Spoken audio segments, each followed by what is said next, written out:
All right, everybody, welcome out to the Log Room Guys Craft Beer Show. It is Tuesday, September the 27th, 2022. Jersey Johnny coming at you. With me, as always, is none other than Mr.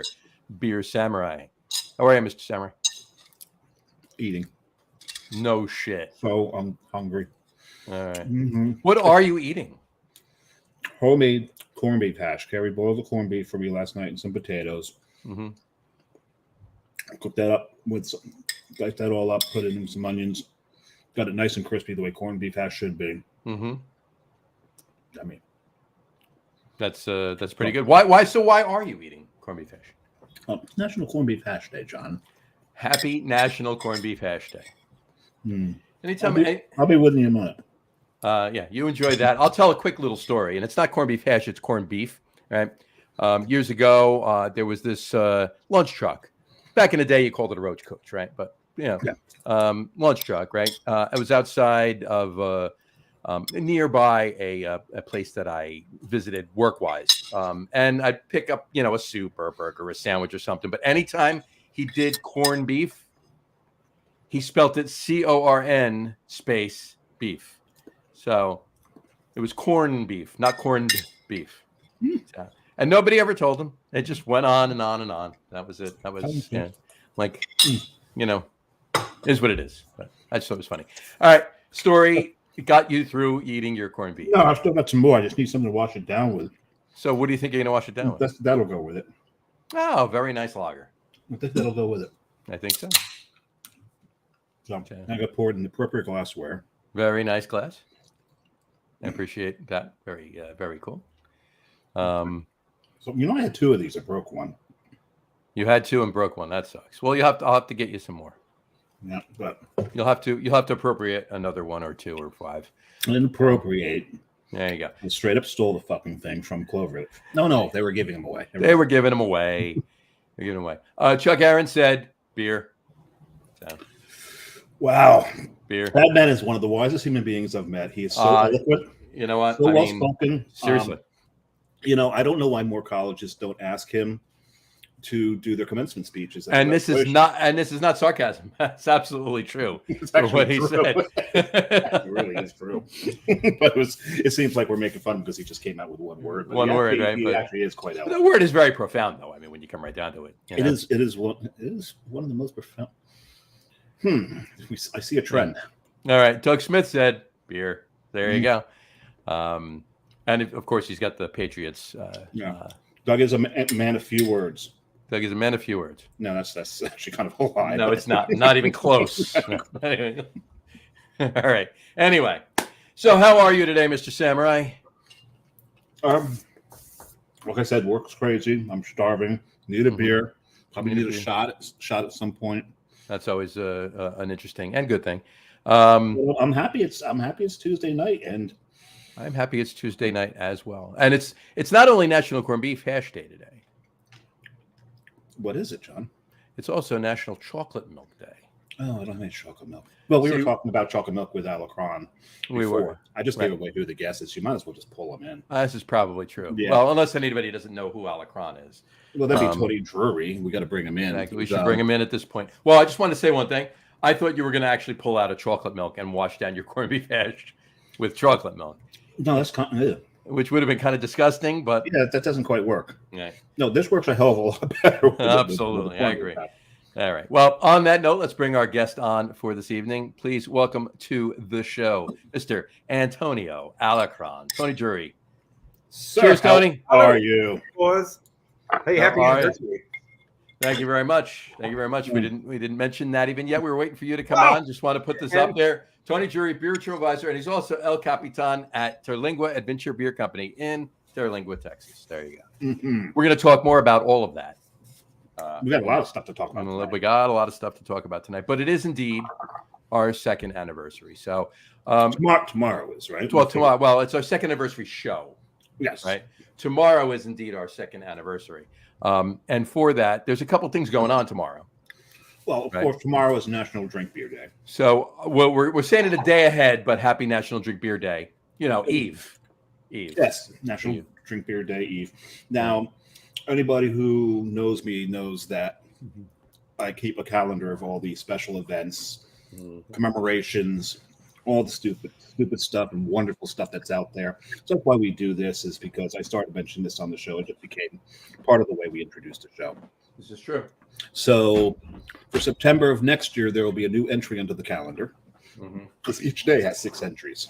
Some of them are actually serious entries, commemorative days, but most of them are goofy. And then next year on the 28th, there will be a serious, deep, and goofy one. Sure, absolutely. And it's not 3 different ones. It's a serious, deep, and goofy one. Right. One. And we are proclaiming September 28th, which is the actual day of our first show 2 years ago tomorrow. We are proclaiming that henceforth as International Locker Room Guys Day. So happy International Locker Room Guys Day Eve. If you will. Yes. So, and why is it International and not National Locker Room Guys Day, Dave? Because I went live from Germany and I did a show and I was in Italy when we did our Italy show. Yeah, and we've had guests from Italy on. We've had people messaging in from Italy, and we've also on occasion had John Lord, who messages in from England, the UK, from England. Yep. And we will also sometime next year I will probably be going live from another nation, sovereign nation. Another sovereign nation. Yes. I'm like 12 miles from Mexico right now. And Tony is 12 miles from Mexico. In fact, you actually wrote in last year, and I want to put this up really quick. Yes. For our 1 year anniversary show last year. I'm going to just throw this back up there. I dug it up. Okay. So we had a few people write in for our 1 year anniversary show. I didn't want to bother anybody for writing in this year because we did have a bunch of people on two weeks ago for our 100th show. Tony was one of them. Right. And today is apparently our 102nd show. And today's our 102nd show. Right. Exactly. So did you read look at the comments? Yeah. Well, happy 102nd episode. Thanks, Chuck. Thanks, Chuck. But who's keeping track? But who's keeping track? Well, it's on every show. So, in any event, Tony did write in last year for our 1 year anniversary. He wrote in, coming to you from a land of many, many lagers, beautiful Juarez, Chihuahua, Mexico. It's not Chihuahua. Chihuahua. Lagers. Felicidades is not a word. It's Felicidades. There you go. So I just copied and pasted what you wrote. So anyway, to Jersey Johnny. So you need to put parentheses in there. SIC. There you go.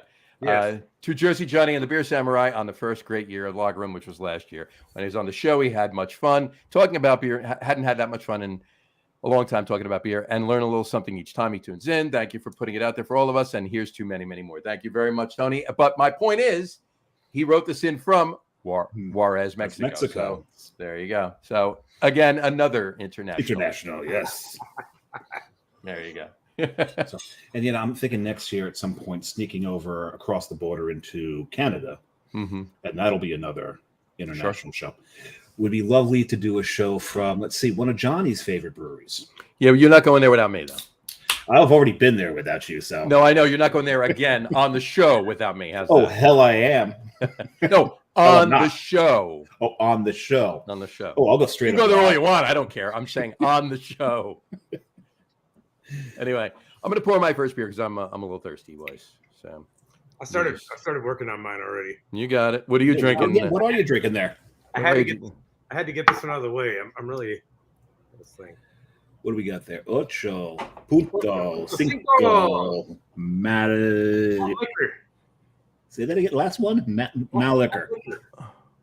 Malt Liquor. It is a malt liquor from Four Corners Brewing Company in Dallas. Oof. In a 19.2. What's your 19.2? 8.5. In an 8.5 in a 19.2. Gotta love it. Yeah, this is gonna be a fun show. It's gonna be a fun show. Well, I got 4 beers next to me here. Especially by the time we get to our top threes. No, I'm already halfway through this thing. I could definitely feel it taking hold. Taking hold. Dave obviously is drinking awkward tan lines. I cracked a little Sandcastles. I got to find more of those. You've got to get some of that to Tony. We got to get some of it to Tony. We do. Yeah, you guys should mail me some beer. I mean, every beer out here is rare. except for Lone Star, apparently. So cheers, boys. Cheers. Okay. And Dave's drinking out of the same glass. So I got my fancy new glass too. Oh, so 2 guys, 1 glass. don't even go there. Just stop what you're thinking. Just leave it alone. Sorry, Tony, you were saying. Oh, I got a new glass. I'm drinking out of glass. What do you got It's there? a very new glass. Yes. You want to start it with that? Why don't you tell us about the Tall City Invitational Beer Festival? Yeah, so I don't know if you've ever heard of Midland, Texas, but Sure. Yeah. That's I'm a college football fan. I've heard of Midland.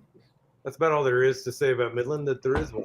Yeah. You know, but oil patch. But they're don't tell those guys I said that. They're probably listening. I tagged them in the post.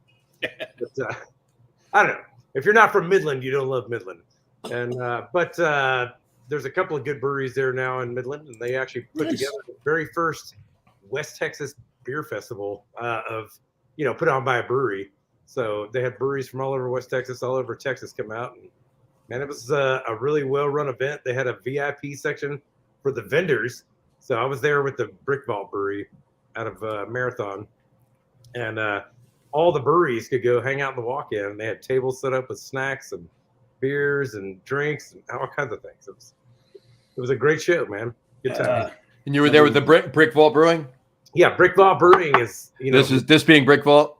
That's the Brick Vault. That's the assistant brewer Nikki there. There you go.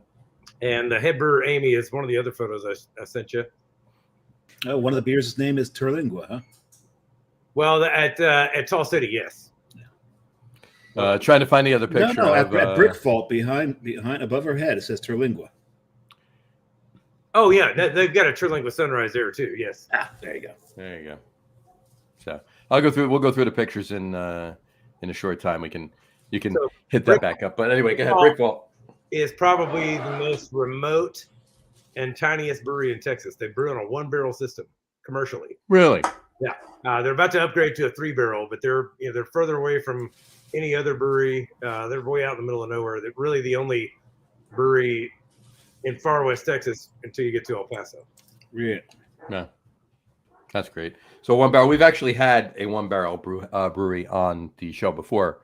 Last summer, Dave, we had Oyster Creek. Yep. Chris Lewis.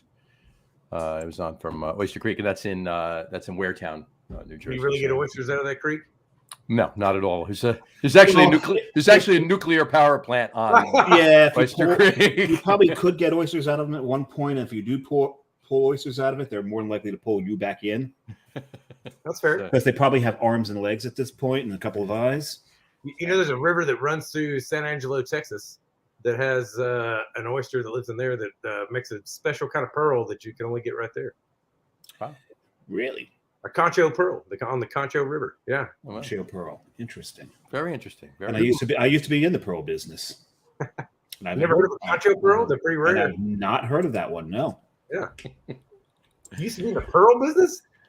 I used to be in the pearl business. Yep. Okay. Used to be in the pearl business. Yeah. He used to. I actually have a degree in pearls. I don't even know what to say about that. I don't either. I'm just.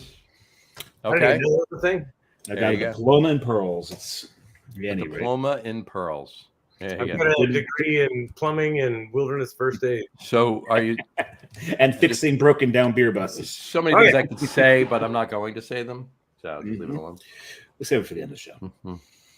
My probably beer went down way too damn fast. I need. It's a good beer. It goes down pretty. Yeah, if you say so yourself, right? This 8.5 malt liquor is remarkably drinkable. Yeah, really. It's really good. Do you know that? Does it drink like an 8.5? Have you ever read the true history of malt liquor? No, go for it. And it's actually pretty. I'm not going to tell you the whole thing. It's abridge it, whatever. Yeah. But it's one of the truly uniquely American beer styles. Yeah, and it was for sure. I mean, but no, that laugh you have, like you have a certain connotation when I say malt liquor. No, automatically think a thing, but without thinking about the big picture of it, malt liquor is one of the most misunderstood styles of beer. And there's a reason for it because it just has a stigma to it because they were. Oh, right. And you know who created it? Well, I hear malt liquor. The first thing, not the only thing, mind you, but the first thing that comes to my mind is Billy D. Williams drinking Colt 45. Yeah. Right. However, is it all beer kind of malt liquor? Well, unless it's wheat beer. Right. It's important in the fabric of Texas beer because malt liquor was actually one of the designations that they had that you had to put on a can. If you made like up to a certain point, if you made a beer that was below 5%, it had to say beer on the label. If you made a beer that was between 5 and 8%, it had to say ale, even if it was a lager. And if it was above 8%, it had to say malt liquor, even though it was not a malt liquor. Just a bureaucratic system of ways to. Well, that was like a very old, like when they created the Texas Alcoholic Beverage Code after Prohibition. That was what was on the books up until somebody finally challenged it because they said it was stupid to put the word ale on a lager. Yeah. And that was why, in fact, that a lot of breweries outside of Texas didn't distribute into Texas because they didn't want to have to make a whole nother label to satisfy the Texans. Some of them did, but some of them just wouldn't put the word ale on a lager that was above 5%. There was I respect that. There was a stout, a cream stout, and I forget who made it, but Texas wouldn't allow them to call it a stout. So it was packaged in Texas as cream stealth. When was that? And this is going way back. Yeah, this is back when Dave first started drinking back in the 30s. Stealth cream? No, that's Vagabond. That's not the right one. That's I'm gonna have to find that one. It was like either like Sam. I think it was a Sam Adams, as a matter of fact. Well, was it the? They made a cream. Yeah, Sam Adams cream stout. And when it went into Texas, they had to call it cream stealth. Did you know that high gravity is the only thing that you can put on a beer label that alludes to it sounds like it might mean it has more alcohol.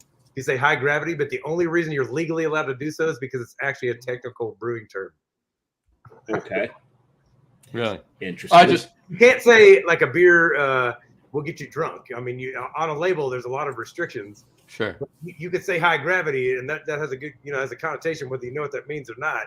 It sounds like it'll get you drunk. And it's oddly also a great bar in Knoxville. High gravity. High gravity. Oh yeah.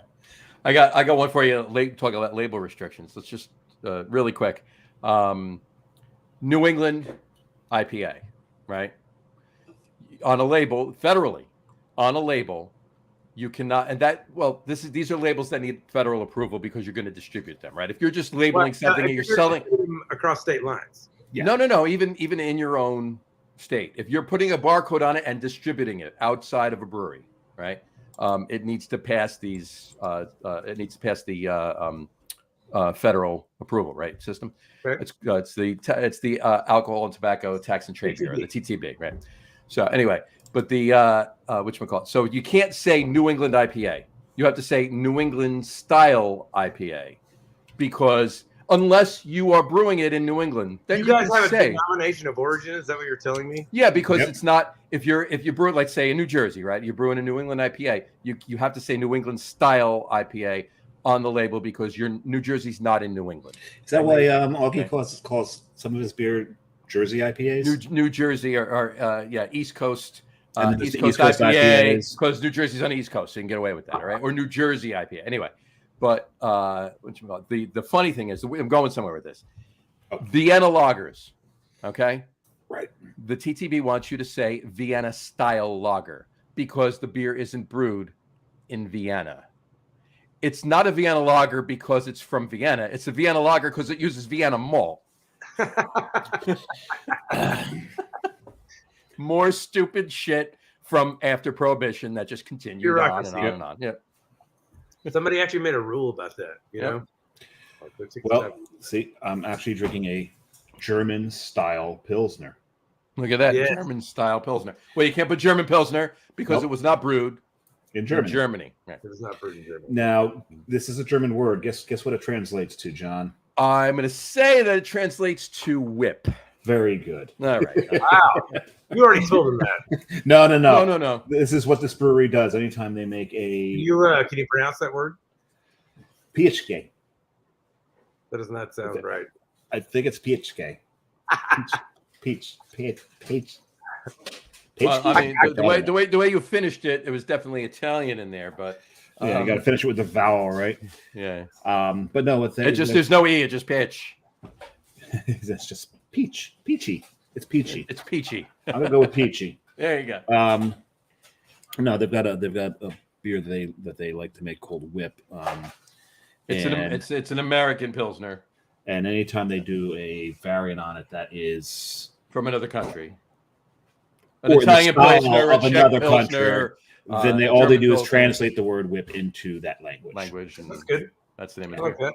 that. It's a pretty beer. It is. It's a very pretty beer. Nice and clean. Yeah, beautiful. It's yummy beer too.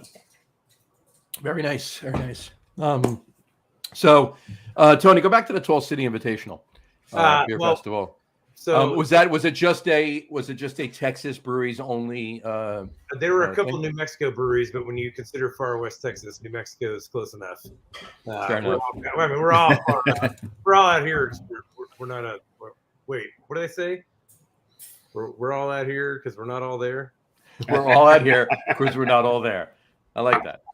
Anyway, well, the reason I ask is because is this gonna be an annual thing that they do now?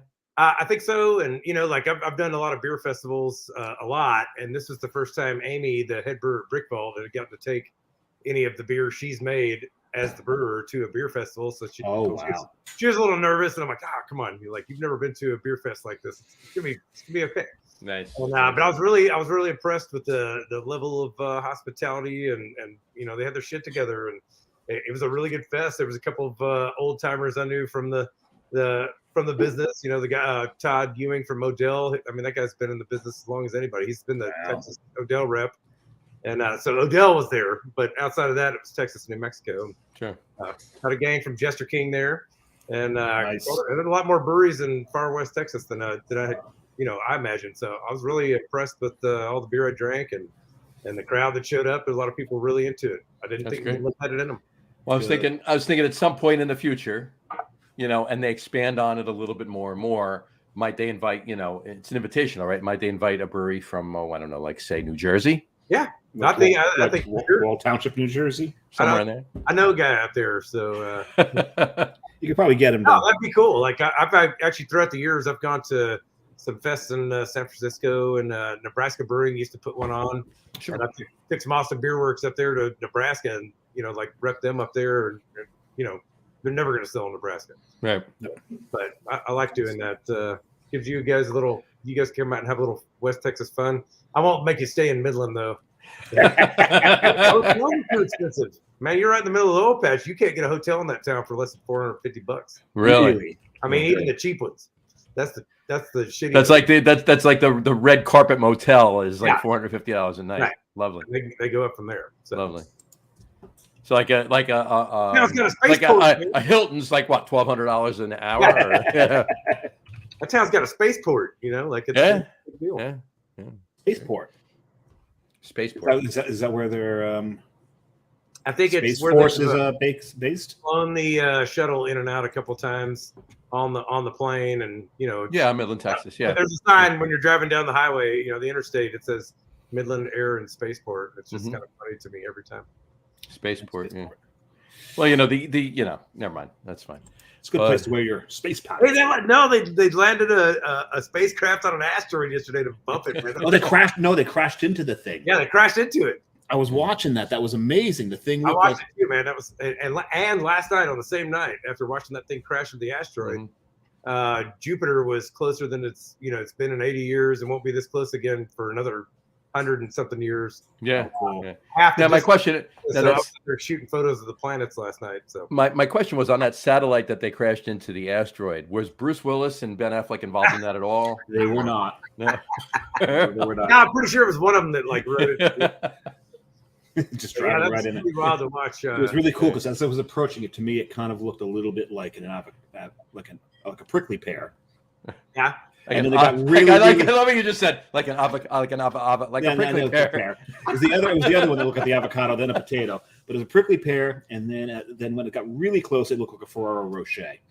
My favorite part about that, but as it got really really close, was the commentary from the people working on the project, and they were like, they were so excited that they could see the detail on the rocks on this thing. Like they were just like, "Whoa, wow, there it is!" Like I mean, it was. Yeah, it was really really cool to watch. Yeah. A lot of.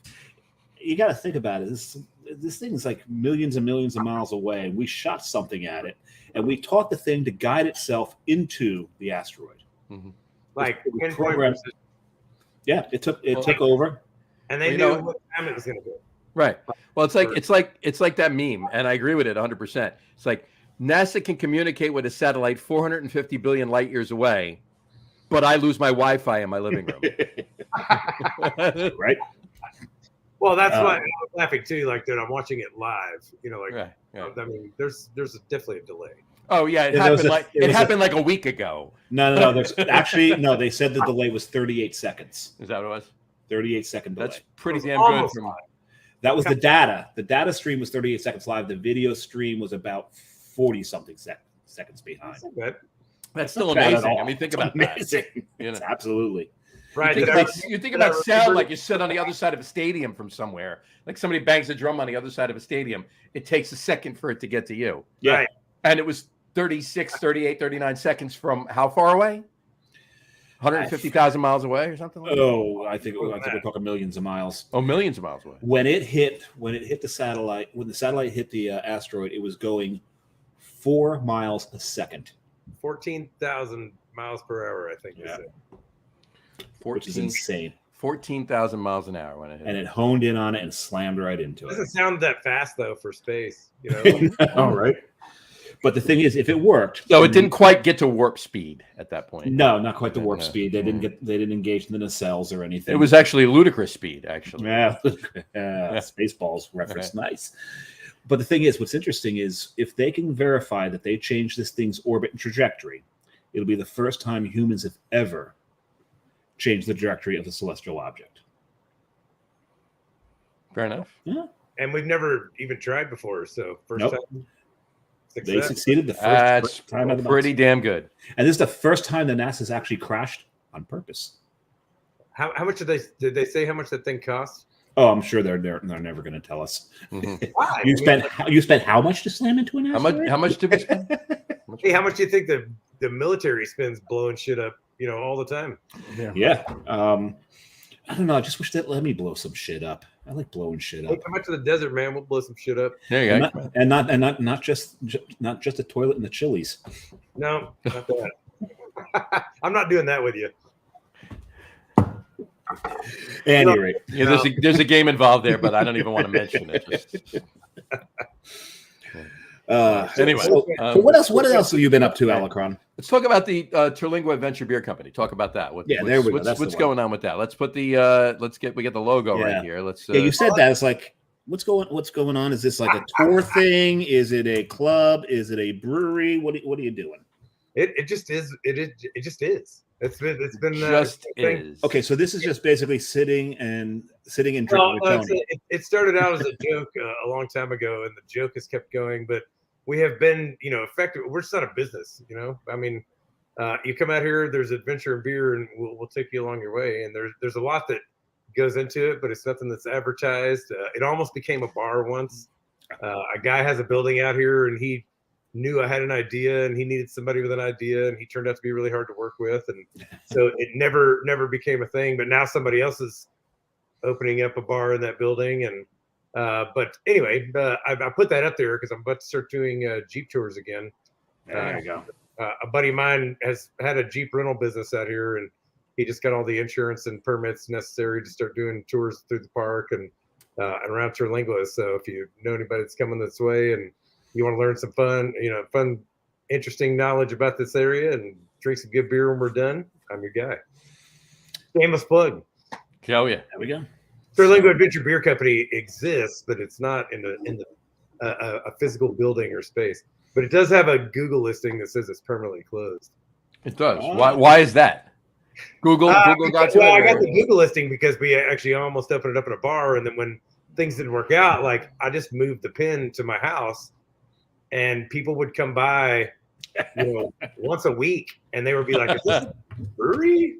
Is this a bar? Oh, wait a second. Beer?" Speaking And I of, only had one set of folks that didn't stay for a beer, and they were actually on their way to a hike. They were just doing some recon, and they came back later. So practically everybody that's come through there for this Google listing of this place is permanently closed. And they still call the phone number sometimes because a lot of stuff out here is, you know, it looks like it's open, but it's not, or it doesn't look like it's open at all, but it totally is, you know. So it's kind of a virtual speakeasy that happens wherever you go. That's great. So wherever we go. Speaking of Google, I hear there's a rumor that you don't actually exist. That's on Reddit. Oh, that was on Reddit. I thought it said You know if you why I looked Google. that up? I Googled that because I don't know if I mentioned this to you guys. Back in March, I started getting, I have a P.O. box out. It's P.O. Box 25. Can you imagine that? 25. P.O. Box Out of 32. P.O. Box 25. And I never get any mail, and I joke about that sometimes. Well, in March, I started getting letters in the mail. And not, but I don't mean letters. I mean like literally letters of the alphabet. No, and they the first one didn't seem like that big a deal. It was just the letter E from Shreveport, Louisiana. No return address. It was on an index card. It was on a Post-it note. It was on an index card, and it was all perfectly drawn out. And I'm like, okay. So I called Emily in Shreveport, and my friend Emily. She doesn't know anything about it. She like, I don't know what you're talking about. A couple of days later, I get another letter, and it came from London. And then a couple of days after that, I get another letter, and it's a wooden one from Hobby Lobby, but it's priority mailed from Hawaii. And then for the next couple of weeks, I just from all around the world, all over the U.S. and all across the fucking planet, people were sending me letters of the alphabet. Didn't seem to make any sense until I got enough to almost spell the word shit dang. Wait a second. Shit dang is not. There's no E in shit dang. You said the first letter was an E. Well, I mean, obviously, there's other. I mean, I've got. No, he didn't. I don't. What you're saying is they weren't sending you the word shit dang. You just got enough to spell the word. But the shit dang could not have been a coincidence. You know, like I mean, because there was no. I still to this day I have no idea who orchestrated this, and it's still going on. I got one today. I got the first one in 4 months today in my PO box. I got another. What letter was it? The letter C from Greece. Letter C from Greece. So I've got. Oh no, Kaniki begins with a K. Kaniki begins with a K. Yes. Yeah. 18 letters now, and I don't know if it's a cipher. Is it a do you have to unscramble them? Is it one word? Is it multiple words? I've got my daughter and her friends in on this. I've got other people. Like there's a lot of people follow this thing. Right.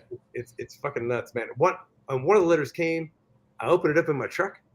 I was so excited. Then another letter came, and I was sitting in the seat of my truck, and I went to slice it open, and I almost pulled this card out, and it was the letter A, but that didn't matter because the whole fucking thing was full of glitter. I almost unleashed that in my truck. I'm like, holy shit. That would have been great. That would have been really quick. Al Gatulos is happy 102, boys. 102. Cheers. Woo! Thanks, Al. Appreciate it. Hey, I'm getting another beer. You do that. 102 in 2 years. 102 in 2 years, yes. And it would have been 104, but we did take our 2 vacation weeks. Yes, year, we did. But been 2 years, and there we go. Marble Brewing.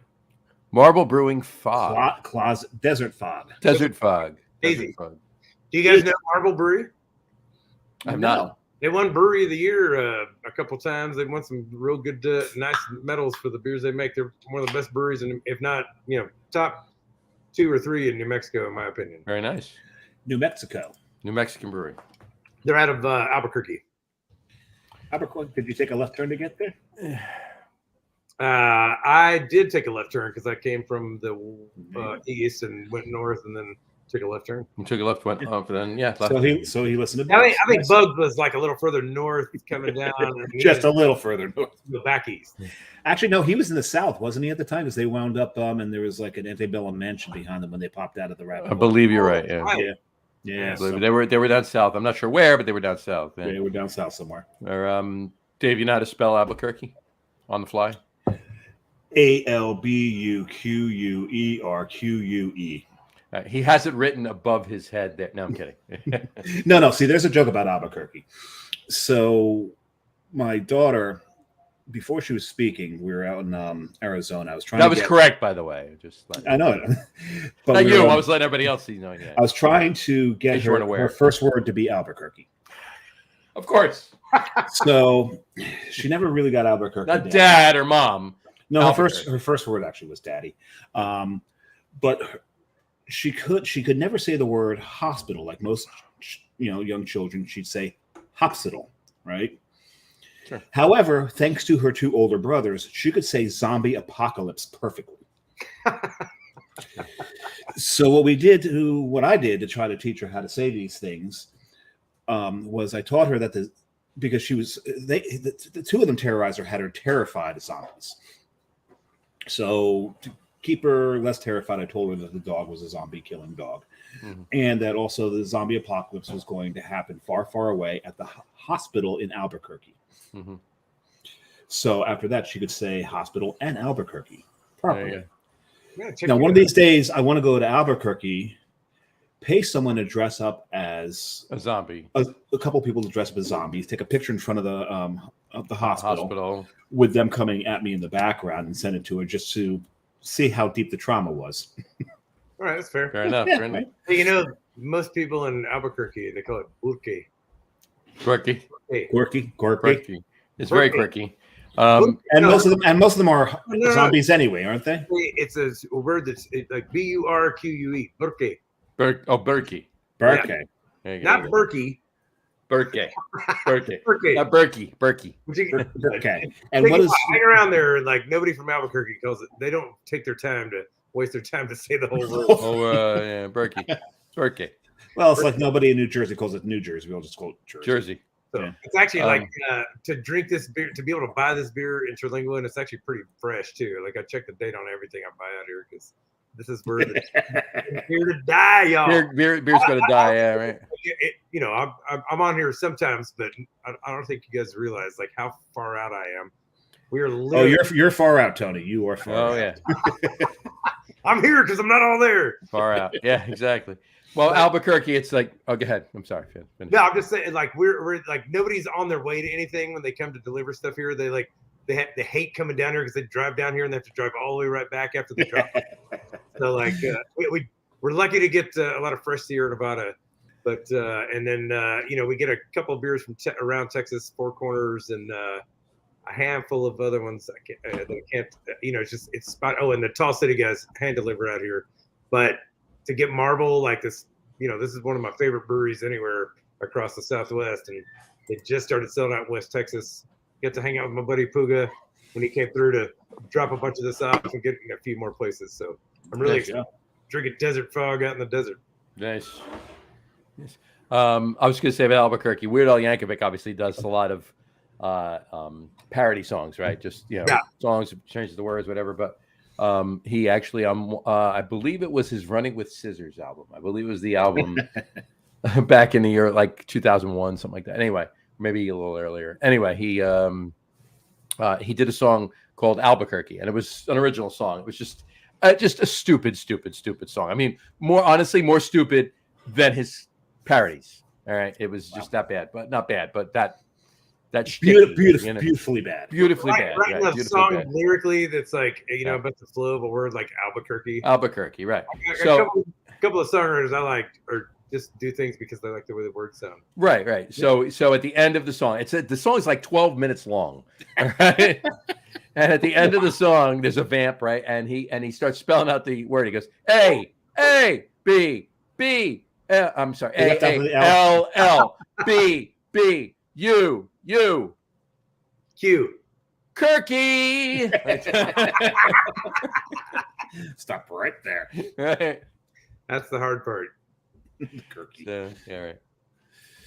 But anyway, we spent an inordinate amount of time on Albuquerque, have we A not? lot of time in Albuquerque. I'm gonna actually open my second beer, which I actually been trying to throughout the Albuquerque conversation to open. I'm actually gonna have a Twin Lights house party. New England IPA. Twin Lights has not been open that long. They've been brewing for a while. They've been brewing for a while. Yes, and Tony's raising the roof down there for their house. I wish I had my LED. I got some new LEDs in, but I don't have the controllers on them yet. But like, I wish I could have just told it to turn it on. Colors and right. Well, I'm going to move to my third beer because these are going down way too easy. It always does, man. I feel like and you know what? And Tony's really close. He's not that far from Tijuana. No. Well, yeah, actually he is. Yeah, he actually is. Actually, I'm closer to. Well, once you get to El Paso, you're closer to LA than you are to Houston. To Houston. Oh yeah, sure. So yeah, so this is Will was up by Will when they opened up Twin Lights in Jug Handle's old space over in Tinton Falls, but need to get there. And like we've said, if you are making the pilgrimage to Kane, which people who come to Jersey for beer tend to do, sure. If you're coming in off the Parkway, you're driving right past. You're going to ride right past Twin Lights and Jug Handle for that matter. So Jug Handle's like one highway down. Well, yeah, I mean, but you can do both from the same exit if you want. Absolutely, either or, really. But anyway, so cheers on that one. I poured it in a mechanical glass. Cheers. Cheers. See what I'm drinking? You're drinking boat. Boat beer. There you go. I drink that boat beer a lot lately. The river's been way up. Yeah. I think the last time we talked, the river was way. It was not actually dried up, and the Rio Grande went dry in May. But we got a lot of good rain out here in the rainy season. That's flowing. So, because John knows I've got to check these in on Untappd. I'm working to get my my crown back. I used to be the number one drinker of this, and when I wasn't paying attention, someone snuck up and stole it from you. Yeah, absolutely. I'm so far behind on that. Man. I'm only 24 behind him, and you can make that up in no time. Yeah, I mean that's just 2 cases of beer. No. At 4.3%, I can do that in like 4 nights. You see, I had a conversation with Dave. So he wants to gain his number one status back for Carton Boat, right? But I told him he has to going forward. He has to be the number one checker in of building sandcastles. Yeah, I need to go in. I got to find more of those. I got to find more. I was the number one Hans Pils guy for a while. Yeah. I just kind of gave it up. It was like, well, I mean, I wasn't. I got busy and was doing different things for work, and I wasn't using Untappd as much. Mm-hmm. And then I got to where Hans is like the only beer I would check in, but I kept it legit. I only checked it in when I was actually drinking it, but I drank it a lot. Same here. And actually, what I would do is it doesn't matter the size of the vessel. If I was drinking out of a 3-liter boot, that was one. Oh, yeah. It was one. If you poured 4 cans into a 3-liter boot, it was one. Checked into one beer. And I don't drink them out of tasters. The smallest thing I drink it out of is a 12-ounce, 16-ounce pint glass or the 60-ounce can glass. There you go. It's even more than legit. I could probably check in more than I've checked in, but fair enough. We got to grab it back. Yeah, you do. Matt actually checks in. Matt doesn't check into a beer more than once, and he's well over 8,000, but he literally has just 1 check-in per beer. That's it. Wow. Yeah. Nuts. I know. So. Hey, wait a second. I got the National Drink Beer Day badge. Look at that, but that's tomorrow. Though. It's tomorrow. Well, they extended on either side. Just in case. Well, right. It's like their big day, right? Right. Big day. It's a big day. Hey, how many different national beer-related days are there? Let's see. I'm going to say. I want to know that number. I'm going to say 365. That's what I'm going to say. All of us. Tony, I will get you that number because I actually have a spreadsheet database of all the days, and of course you do. I'll probably find them all, but because there's National Beer Day, International Beer Day, Drink Beer Day, Beer Drinkers Day, Beer Lovers Day. Mm-hmm. There's Sour Beer Day. There's IPA Day, Session Beer Day. Mm-hmm. Are these all national days, or these days that just beer guys made up? Yes. A lot. Yes. That's your answer. Yes. But what do you have to do to get your shit on the official calendar? By the way, we weren't kidding about International Lager Room Guys Day. All you have to do is state it. Someone put it perfectly that these days are pretty much like a game of telephone. Mm-hmm. You state it, you keep stating it, other people will pick it up, and it'll become a thing. So if I keep putting this out there, eventually other websites will pick up the fact that it is International Lager Room Guys Day, and they'll love it because John, you need to put it on our website. I'll put it up tomorrow. I'm putting up tomorrow. Yeah. That way they have got a source for it. Right. And if they got on the Google Calendar and share that shit with me. Yeah. There's many ways to get that out there and get it socialized, as we say in the business world. I hate that, but anyway, it's the only thing I can think of right now. But there are a lot of beer days out there. Some of them are created by breweries themselves. Some of them are just beer drinkers doing something. Swansea Day is a big thing, right? You've heard of Swansea Day. Mm-hmm. That's which brewery in Belgium started that one? Cantillon. Oh, that's right. Katana started that one, so that's a big one. There's one of the German breweries started one as well, and of course, there's always Oktoberfest, which was Well, I mean that dates back forever, right? Well, it was a wedding. It was a wedding celebration. It was a wedding. Back then. Yeah. Well, at Terlingua Adventure Beer Company, we do celebrate one day, and it's National License Bumper Day. And that probably doesn't make any sense, but when I take a bathroom break here in a little bit, I'll come back and explain that to you. Yeah, you need to explain License Bumper Day, because if Bumper Day, if we like it, I'm going to make sure that gets on the calendar. And well, some people have a license plate, the TABC, and that's why it's Terlingua Adventure Beer Company. It's a play on the TABC. We're like the cool TABC. Yeah, I got you. There you go. We don't need no fucking license. So John, that's what we got to start doing. We got to start, and we talked about this once. We never got around to it. Publishing that calendar on the website. We got to do that. Yeah. Let's do that. Because I'm working on October, so I have to do it every month, because there's certain days that move around a little bit, like the first Monday of October or the third Saturday. Right. They're not the same date every year. They're the same day in the week every year. You can't make a perpetual calendar out of these things. It changes, and there's some that are decided that year, like Pantless subway ride. Okay, so in New York City, that's what I want to do. I want to not wear pants on the subway. How many official days are there on every fucking day? Like, my calendar has 6, and then there's some days where I've got to figure out which ones I've got to drop off. Because that's a lot of stuff on your calendar that's not like, what you're doing. Yeah, so most of the stuff that's on the calendar, I like to concentrate on the beer and food related stuff. Mm-hmm. But there's also causes on there as well, really good causes. And then there's, then just straight up silly stuff. Like September 19th is one of my favorites. I see September 19th. Wheel turning back there. Yes, I see. It's loading. It's loading. September 19th is International Talk Like a Pirate Day, which is, I don't care if you're a landlubber. Those guys are the best example of how somebody just took that and made it a thing. Exactly. They created nothing, and it is now. It is International Talk. It is International Talk Like a Pirate Day, and it doesn't matter if you're a landlubber or not, or if you're near water. People will celebrate this thing. I've been celebrating this for a very long time. My buddy and I once took his boat out. We hoisted the Jolly Roger. We were dressed like pirates. We had sabers and stuff, and we pulled up alongside of a boat, rattled our sabers, and yelled R at them. They all turned around and rattled their sabers at us. And yelled R, and they were dressed like pirates. Like, yes. Hell yeah! Well, if we can all come together on something, I'm glad it's that. It's a beautiful thing. Yeah, got another comment on here. Jesus Puga, thanks for the plug, Tony. Cheers to the 102nd episode. Thank you. Jesus is one of my homies from El Paso, and he's the guy that Marvel just hired to be the far west Texas rep. So that's great. Nice.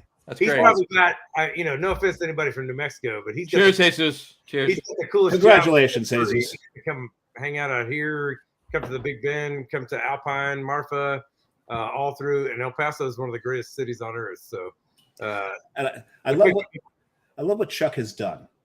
Mm-hmm. Rather than celebrating our 2-year anniversary show, because of his one comment, we are now celebrating our 102nd anniversary.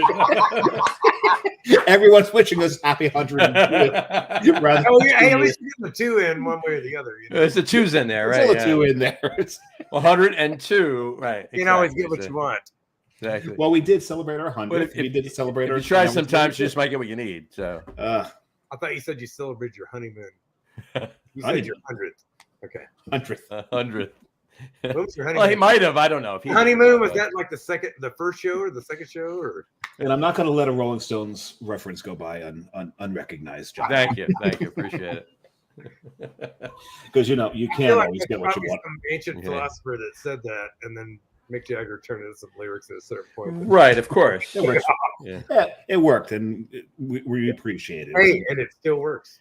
You know what? But I mean, with Dave on this show, it's our 2-year anniversary. I always get satisfaction. So, Oh, that's good. Do I have to? I'm not going to wear the shirts you wear. Actually, because you didn't get me one yet. I didn't. No, I didn't.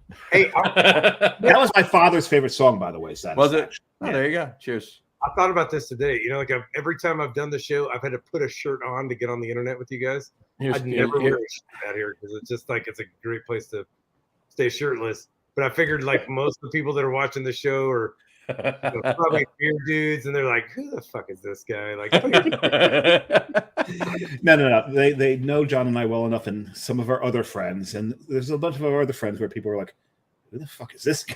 Right, exactly. So they're used to us hanging out with the who the fuck is this guy? Exactly. Okay, cool. Well, that's fine. That works. Well, I like being the who the fuck is this guy? Like, no, it's a great guy to be. Absolutely. Yeah. I think so. I try to keep it as mysterious as possible. There you go. Just rolling back to what Dave said before. Cheers to Pop Cichon. Yes, God bless his soul. There you go. Hey, so, if you get and all the motifs.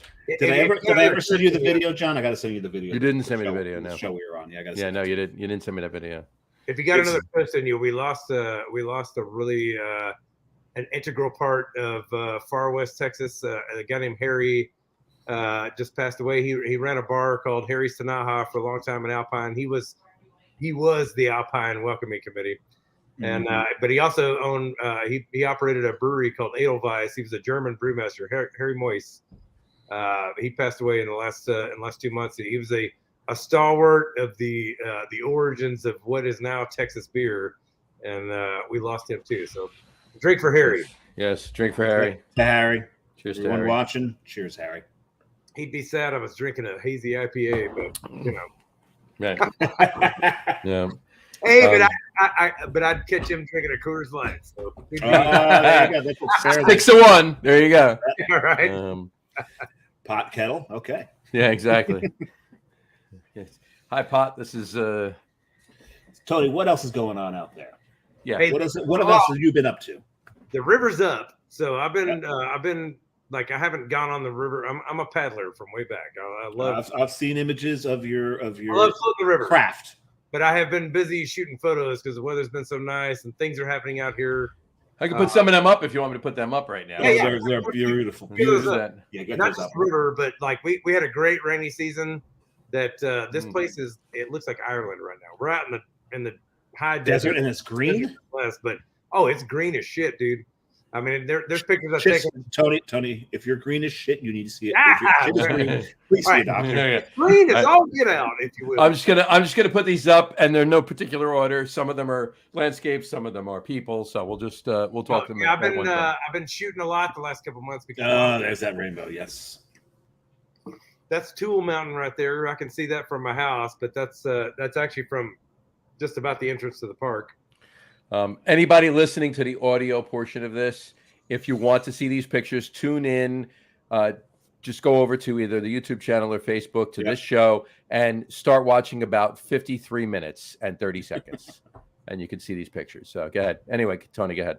And I just bought a new photo printer, so I've been printing a lot of these things too. That's a beautiful shot right there. That's gorgeous. That's gorgeous. But also, just being back on the river, it's been good. Like it took me, more than half the year to get back on it, but the river finally came back up. I'd been on it a couple of times to do some shooting down there, but you can't really paddle in it. But once it came back up, I mean, it went from flowing at about, maybe 100 CFS is about typical for the summer.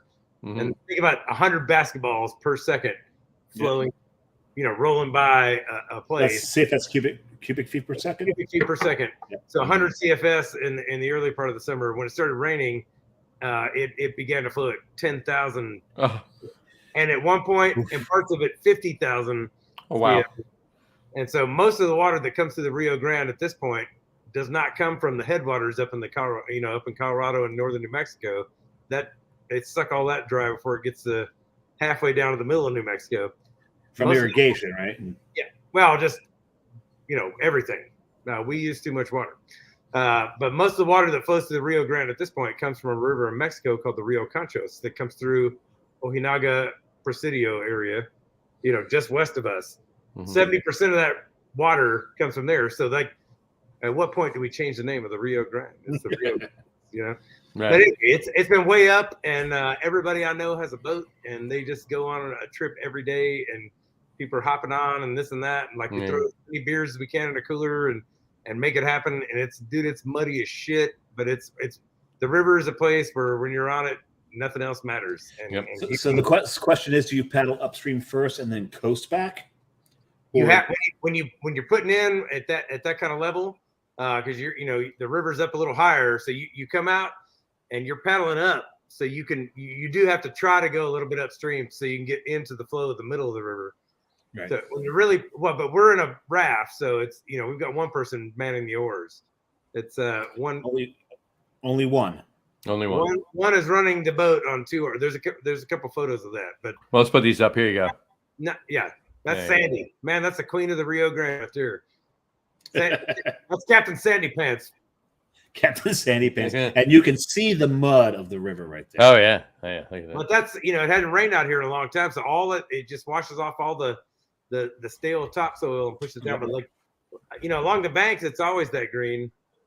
But it's been raining like hell out here everywhere, and it just, I've seen green stuff, but never see it.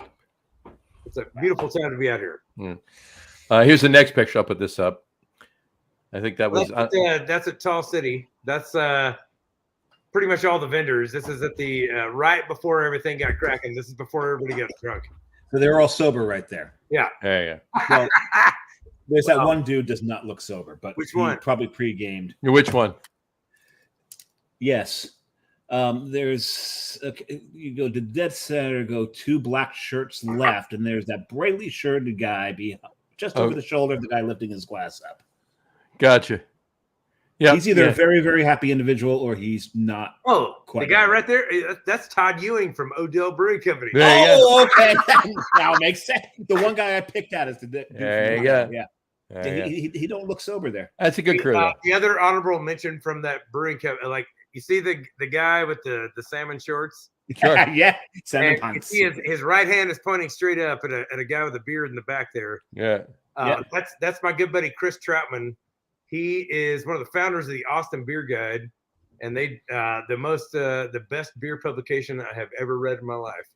Nice. And it still goes on to this day. He's one of the co-founders of that, but he sold his house in Austin and opened a cool ass brewery in Lubbock called Good Line Beer Co.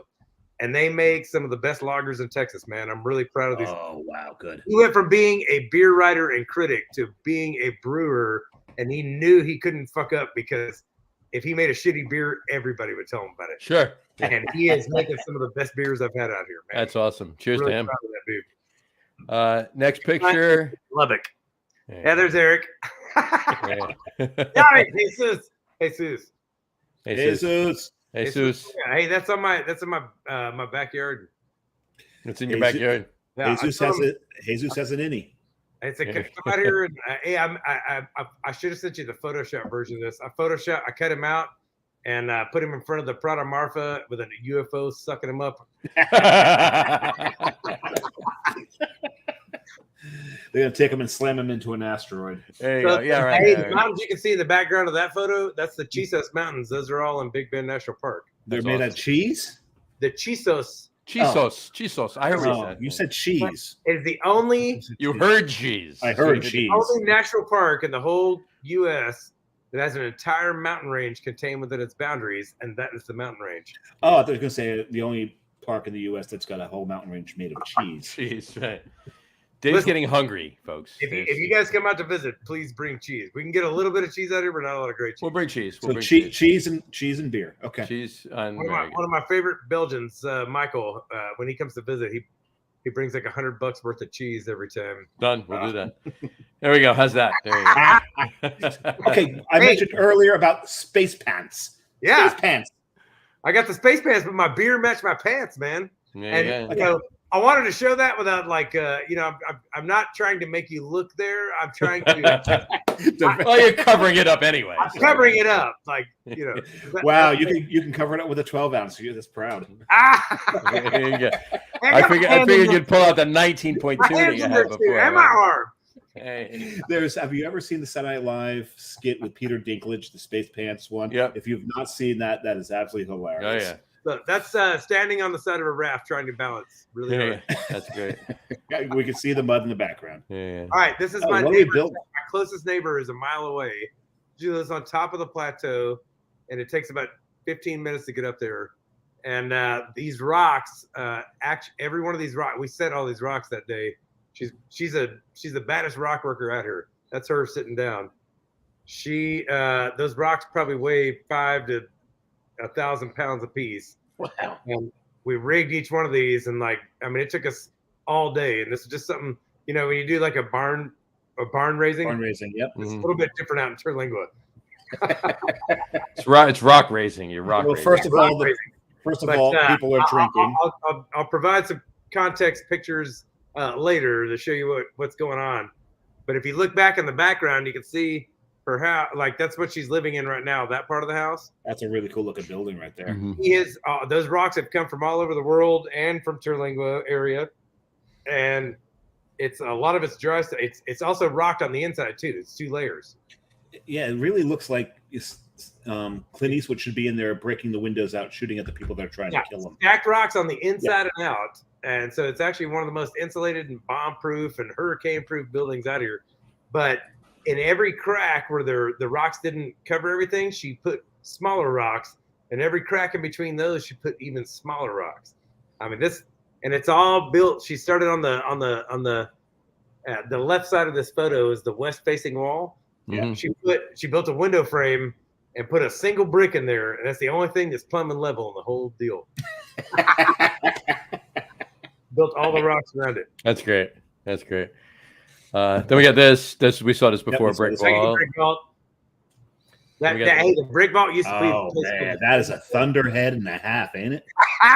So that's a better shot of the Chisos. That's shot from my porch. That is amazing. If you look in the, I'm sorry, I said that wrong. Shit dang. Shit dang. Yeah. About probably 10 different people I know of that I know around here took some version of the same shot. We all saw this cloud and we're like, what the fuck, man? Damn. That's spectacular. The It looks like a Portuguese man of war, don't it? You get these broad fields of view, man, and you can see a storm that's easily 20 miles or more from my house. Well, that's the one thing is where John and I live, there's hills there. We've got a lot of topography where we don't really see to the horizon quite often. And I took my son out to Yellowstone earlier this year, and then just seeing storms kind of just float in, and you can see them from miles and miles and miles away. It's really spectacular, and this is a prime example of that. And that is absolutely a beautiful shot there. Oh yeah, people from out here are like, if you're not from around here, and especially if you're from Colorado, which I have a lot of friends from Colorado that would say, "Well, there's no mountains in Texas." I mean, but out here they kind of, because there's so much the broad desert sprawls and the mountains are plentiful, but they're not everywhere. They call them, they refer to them as sky islands. Yeah. So you'll have these broad stretches of desert, and then you'll have a little mountain range in the middle of it. The Chisos is one of the most well-known ones. There you go. Believe it or not. In this photo, the kind of a little to the right of center, that peak right there is Emery Peak, and that is the tallest peak in Big Bend National Park.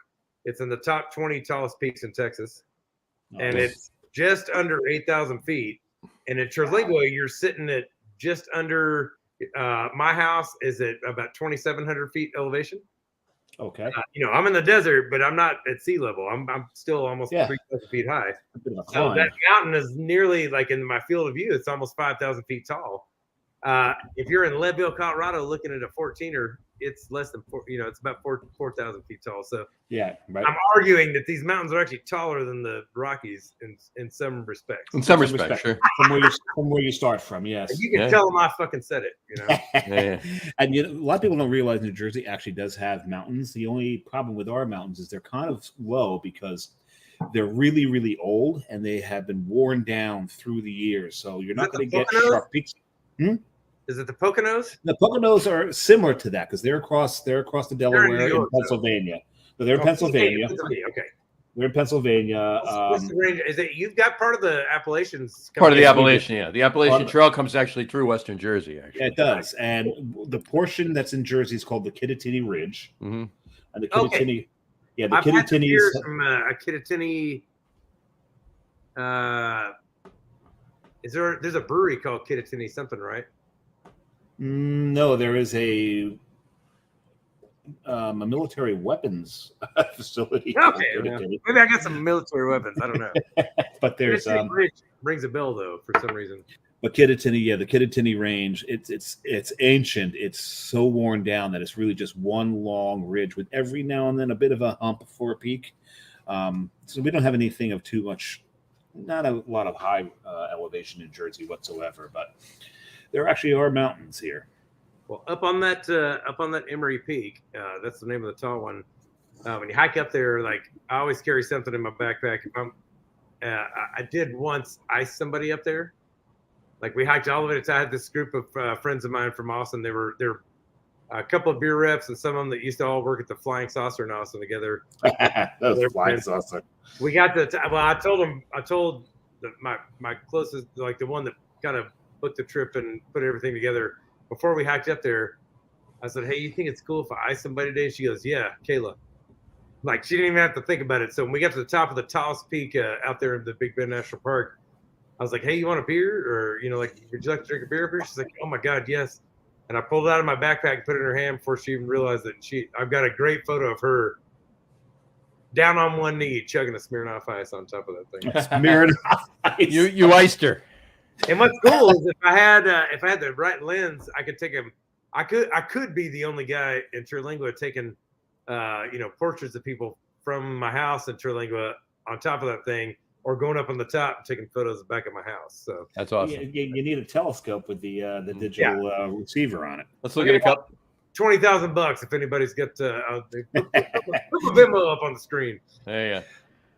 Rather than sending him letters in the email, send him telescope. Send me money, just or beer. So this is Sotol Vista. This is kind of in the one of the western parts of the park. I just sold a couple of prints of this just from posting pictures on Instagram. Beautiful. It's beautiful. You think this is beautiful? Wait till you see the next one. I've seen this one. Yeah, that's up on top of the. Well, I wasn't necessarily talking to you, but anyway. Hey, that is a plant called Lechuguilla, and it is a very much lesser known agave. It is an agave nonetheless. It only grows in the Chihuahuan Desert. It's one of the indicator plants of the Chihuahuan Desert. So when you see it, you know which desert you're in. If you've just been dropped somewhere and not know where you can also ferment that and make a spirit out of that. And they have not longer than they made tequila. So a lot of the agave plants, they have a nickname from what I've heard called cowboy killers. This one is called the witch's hand. Witch's hand, I can see that. The reason they call the agave the cowboy killer is if your horse bucks you off and you fall onto one of those things, it'll fuck you up. You's dead.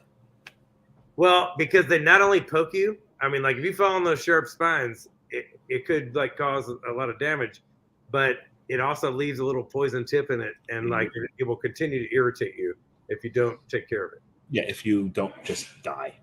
There you go. That's one way to keep it from irritating. You just die. How to put this one up? Oh, we've seen him drinking at it. I like you can do that with a beer can too if you drink enough of it. You know, that's nice. Then is this? There's another thunderhead. Another that was another one of the prints I just sold. Nice. This one. That is Terry Stanaha that sits up on the plateau above our house. A mountain lion drinks there on the regular. Nice. Wow. Nice. And not to a lot of other things too, but definitely a mountain lion. I'm working on getting Cam to get some photos. I was going to say, have you had a couple of beers with this mountain lion? Not yet. I actually did hear it. Do you know they make a lot of different kinds of noises? Mm-hmm. I heard something, I don't know, it was about a month ago or so. I hear a lot of weird shit at night, and like I try to find out what it was. It's a chirping sound that they use to locate their young when they're walking around at night, and it doesn't sound like a bird, but it doesn't sound like anything else either. Like it was a very strange sound. And when I looked it up, I'm like, holy shit, that thing was right there. It's crazy. A chirping sound. I thought they just sung Hakuna Matata. Well, I mean, I say a chirping sound, but That's an African line, not a. Yeah, 601. So many names. Whatever Hakuna Matata translates into English, then it would be. Hey, en español, Hakuna Matata is no pasa nada. Pasa nada. No worries, man. No worries. No worries. All right. No worries. And then there's. Hey, that's where I'm sitting right now. That's where you are. That's where you are. Hey, so that rug on the wall was bought by the guy that owns this place. He commissioned this piece. It's actually a Picasso painting, but it's made into a rug by a guy down in South America. Like nice. Before he got out of town, he met this guy and he's like, "Hey, I've got this one of my favorite Picasso paintings. Can you do this?" And the guy's like, "Yes." And before he left, this guy made him this rug and rolled it up, and he took it on a plane with him and brought it back here to Terlingua, Texas. What's in the is that a bong in the foreground there, Tony? That is a candlestick. Okay. Bong, I can go get it. I would have said I would have said hookah. You went straight for the bong. I could have gone with water pipe. John, you just opened your third beer, right? I did. I'll show you in a second. Let's get through this. Three other pictures here. Let's just do this really quick. Oh yeah, so back up. This is double rainbow. That's the little pointy one right there. This is a side view of what they call the window. If you get up in the basin where the main part of the Big Bend National Park is, like the original headquarters, you're up in the basin, but you look out over the desert through a thing called the window, and that point is half of it. Nice. So that is a rainbow coming right down on the window. That's awesome. Wow. We got this one here. This is pretty. That's from our porch. That's like my front porch too. So, and that is in Terlingua. You watch the sunset to the east because it reflects off the mountains and makes that alpenglow. Yep. And then when it's done doing that, you turn around, you walk up and sit on the west side of the house. And that's great. And we got this one. This is cool. Oh, nice. Hey, that was on the way to that beer festival. We had to leave it. I said that's morning miss, is it not? I left from Terlingua, so I had to wake up at 4:30 in the morning, drive to Marathon over an hour away. We had to meet in Marathon around 6:30, get on the road to get to Midland, 3.5 hours away on time to make this happen. So nice. And finally, we have this. Lovely. Another one right outside the house. The storm happening.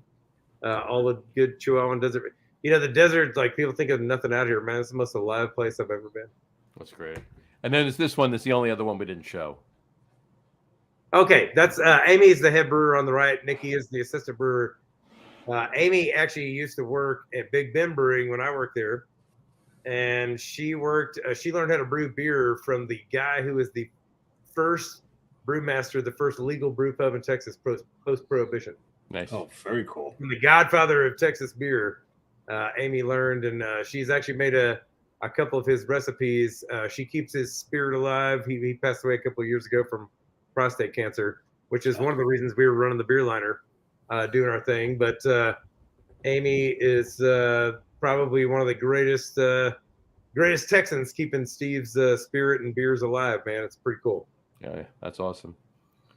So, very cool. Then, of course, the only other picture you sent me that I didn't put up yet is the beers you're drinking tonight. So yeah, we go. And I do believe the one on the left is the one that was in.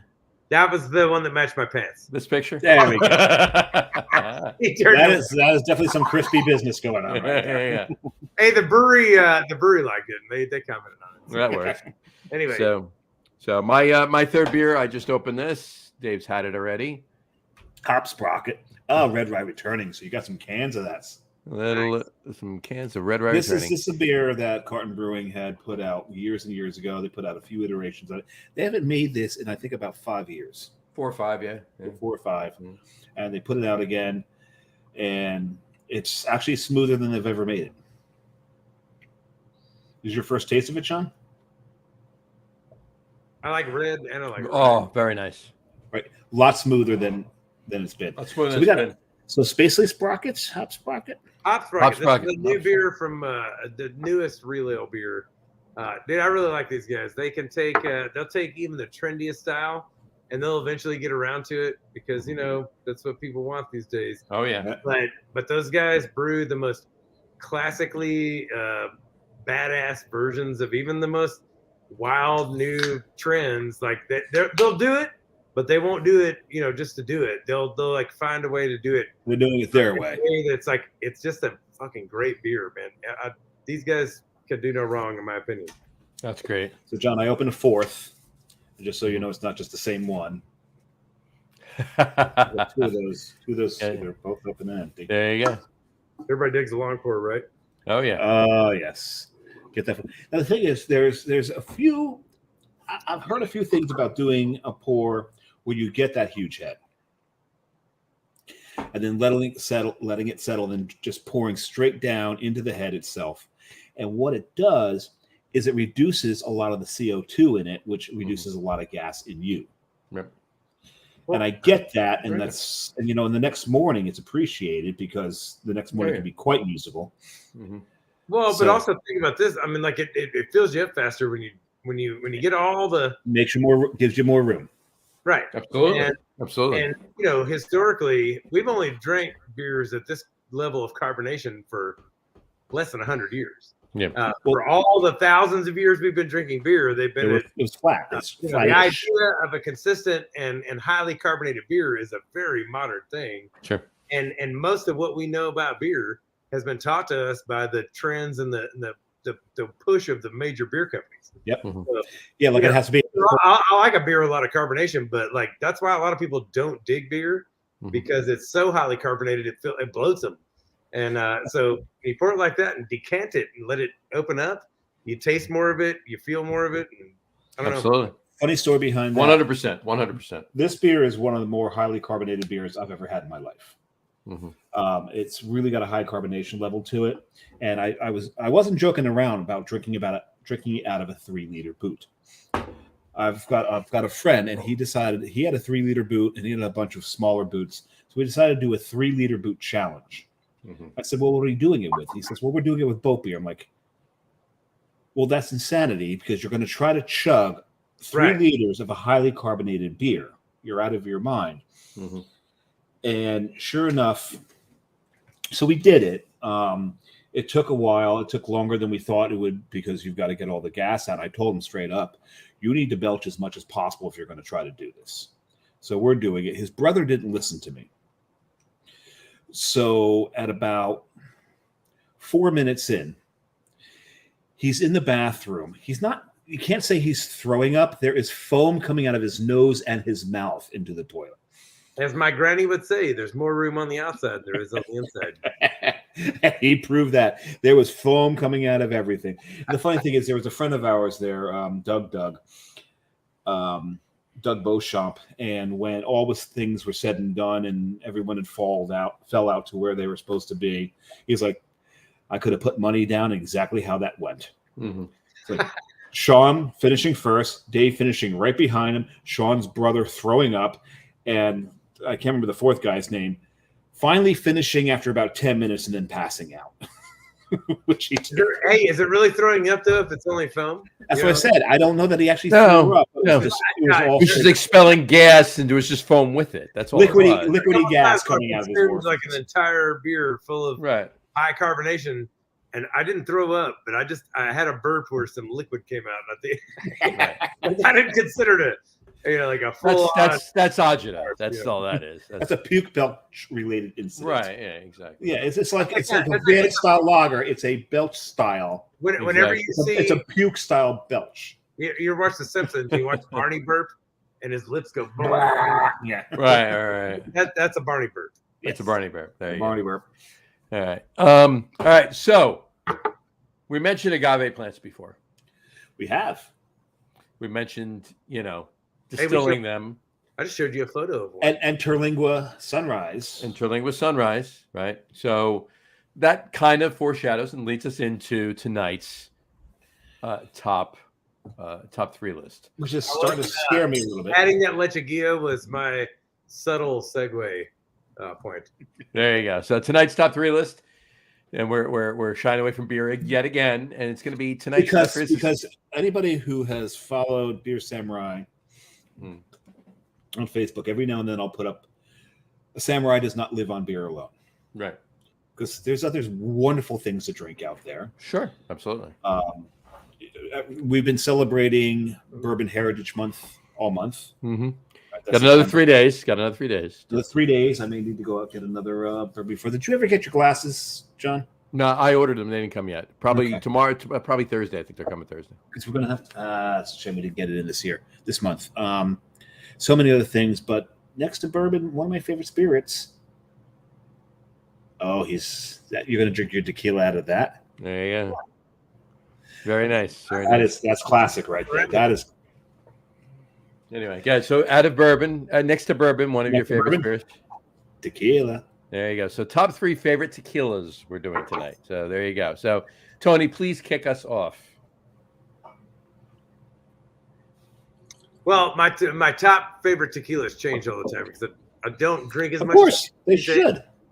Because I don't drink a lot of tequila these days because I'm drinking a lot of Sotol, Sotol is like, without doing it any disservice, is the tequila of the North. Tequila is in every region of Mexico they make something that comes from the plant that grows there. So, but tequila was my first love with these Mexican spirits. So, that blue agave, tequila Rejon Blanco. Rejon Blanco. This is number 1 or 3? Going 3, 2, 1 or 1, 2, 3? This is number 1.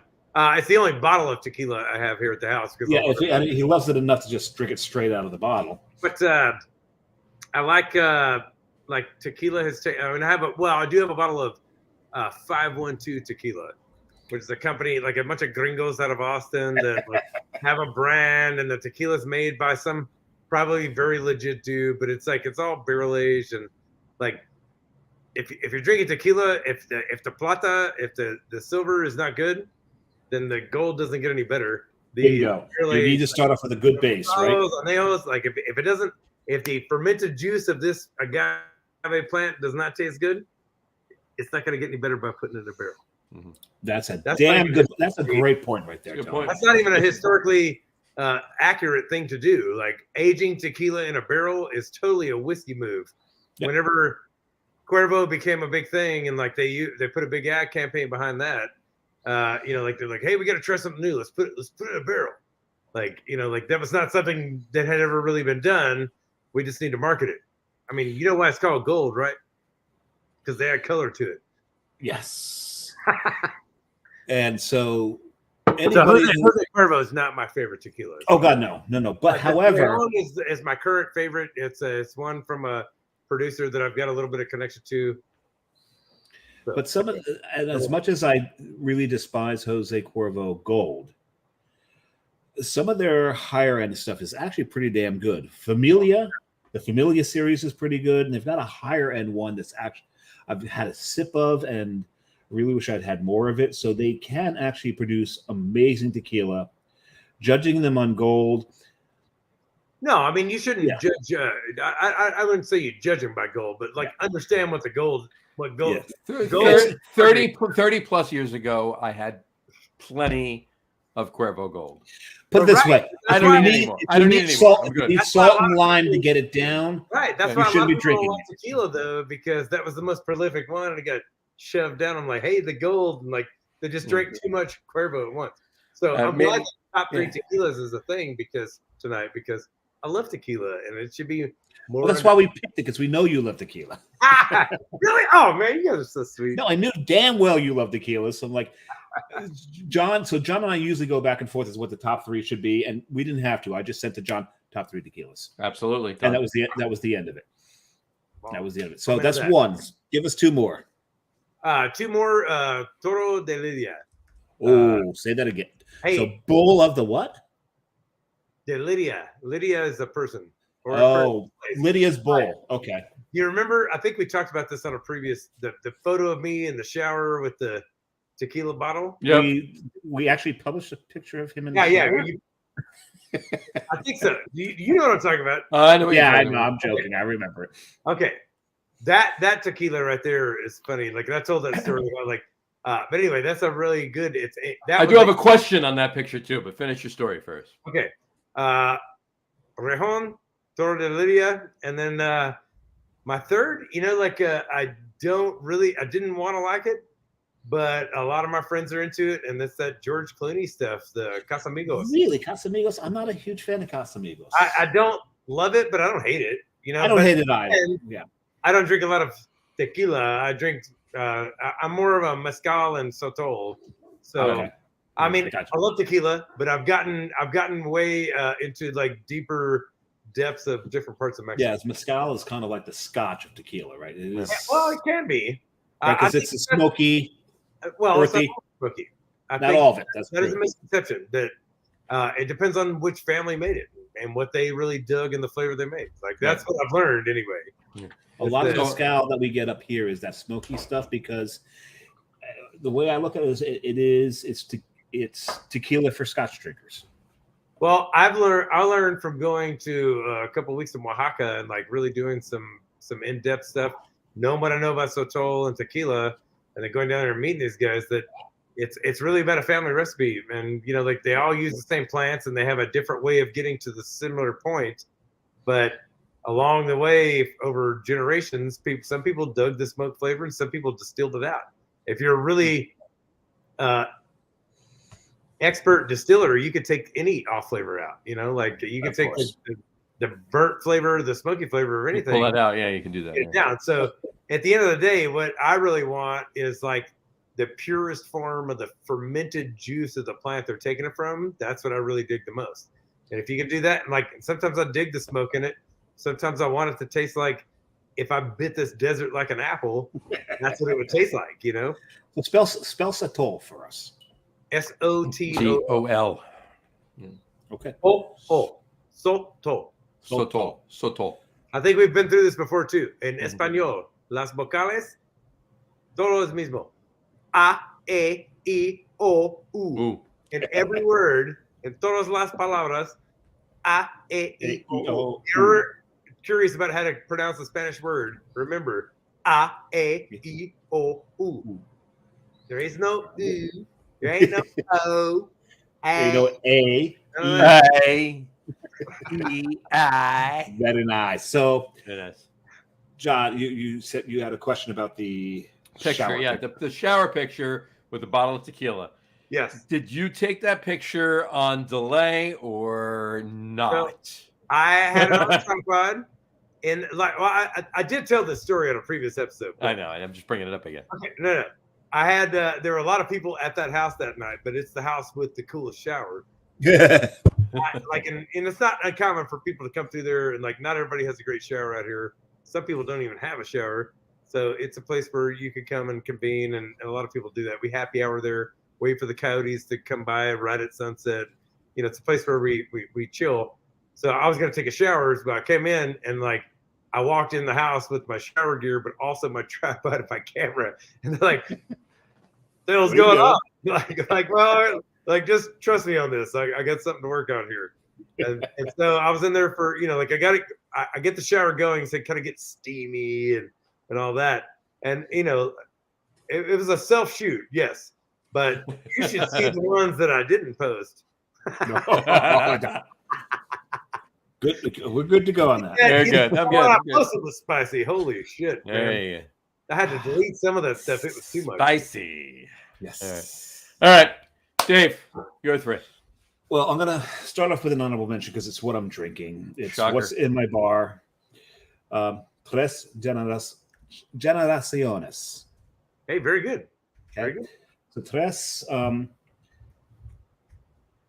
to me, for the very standard, easier to find in the U.S., this is one of my favorites.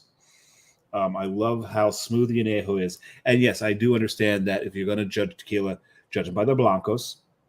Or those that want to be fancy, they call them platas, right? Because it's not white. It's all it's marketing. silver. Now, did you say fancy or Fonzie? I'm trying to be Fancy with the pinky up. But I don't know that drink. What's that fancy drink? Hey. Yeah. So at any rate, so I do like this for, you know, just a very common quaff almost. It's not really, it's almost a sipper, but the three on my list are all sippers. I'm gonna go with one that you should never put anything on your list that wasn't a sipper. Sipper, right? That's right. You're not 19 years old anymore, right? You're not shooting it down with lime and salt. Right. Right? Fuck that. Cuervo Gold, Cuervo Silver, and 1800. Those are my three. Yeah. Ooh. 1800's a great mixer. Hey, I did have some 1800 from the 1970s. Wow. Well, there you go. Our bass player got it at an estate sale. Like he picked it up on the side. Like they couldn't sell it to him, but he worked a little trade deal on the side. But I got to drink an unopened bottle from 1970 something, and it's like the original 1800. I'm sure that held up very well. Pretty damn good, man. But that is my mixing tequila right there. There you go. It's 1800 white. So I'm going to start off with, this thing is a serious tip. I'm going to start off as high end as I've ever had of a tequila. Mm-hmm. And it is... This is number 3 or your number 1? Casa Azul? No, not Casa Azul. You're not talking about that $100 a shot where you ring the bell kind of shit? No, well, maybe. This is Grand Patron's Piedra. So Piedra, it goes... No, it's going to be $1,000 shot. This is about a $370 bottle. Patron, $100. Yeah. So I kind of make fun of Patron a little bit because Patron is for the Uggs wearing, Starbucks drinking, and to them that's high end tequila. Sure. And that's where they get, they want that after dinner shot of tequila. Yeah. They get the Patron XO, the coffee tequila. Yeah, and so a lot of that's Patron for the most part I don't like and I make fun of, but that Grand Patron Piedra, that is a smooth, and I hate to use their term for it, extra añejo. Okay, it's añejo, or it's extra añejo just means you put it in like a couple extra months, whatever. What are you opening there? Oh, don't just keep going. Just talk. We'll figure this out. He's got some Satoller. Now, I'm going to bring up one that is just kind of like a given when it comes to high-end, beautiful tequilas, but it absolutely is. And it's up there, not as much as the Piedra, but it's Don Julio's 1942. It's a solid tequila. I love this tequila. It's almost trendy to a point, right? You go to any liquor store, you're going to find it. It's going to be overpriced no matter where you go, of course. Mm-hmm. But I still really, yeah, especially where you are, everything's overpriced when you get up into this area. Convenience tax for sure. Yes, there's definitely. But one of my favorite tequilas I ever had, and to your point, this is a Blanco,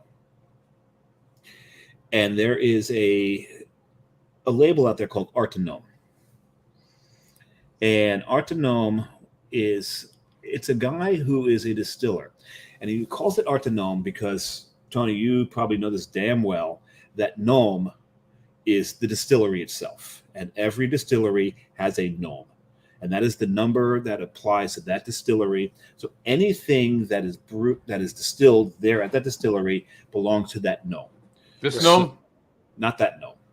There's no G in it. But so if you like if there's a tequila that you love, if you know the gnome, N-O-M, and you find another tequila distilled at that gnome, it should be similar. So that's how you look. Right. So what this guy does is he goes from distiller, he gypsy distills tequila. I dig that. So these different, so Artenome 1414, I don't know what gnome that is. I don't know what distillery that is. Maybe you shouldn't tell everybody because then it'll get too cool. And then it's already too cool. Well, the thing is, it's very, very hard to find. I found this at a Mexican restaurant in Denville, New Jersey called Chico's. Chico's has about 150 tequilas. He has reached in New Jersey. He has reached over 100 different mezcals now. So I'm going to have to go in and talk to Chico. Ask Chico if he's getting any Sotol. That's what I'm going to ask him. And it's funny because tell the Tommy I can hook him up with some guys. There's this. So as much as this is a tequila place, when I walked in, we just lost John. Nope, John's back. But as much of a tequila place as this is, when they put me into the POS, they put me in as Tequila Dave. That's nice. Because I'd go in. I know more. So tequila at this place. I'm Tequila Dave because I'd walk in and Chico would start pulling some stuff out that he couldn't legally sell.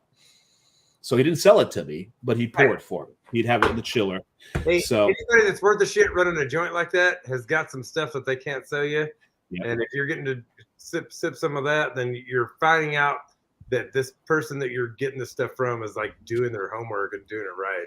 Like, Chico's doing it right. So this Ardenome, so the Blanco, so now the Blanco's is 1414. I forget what the original number was for it, but even the 1414 is fantastic.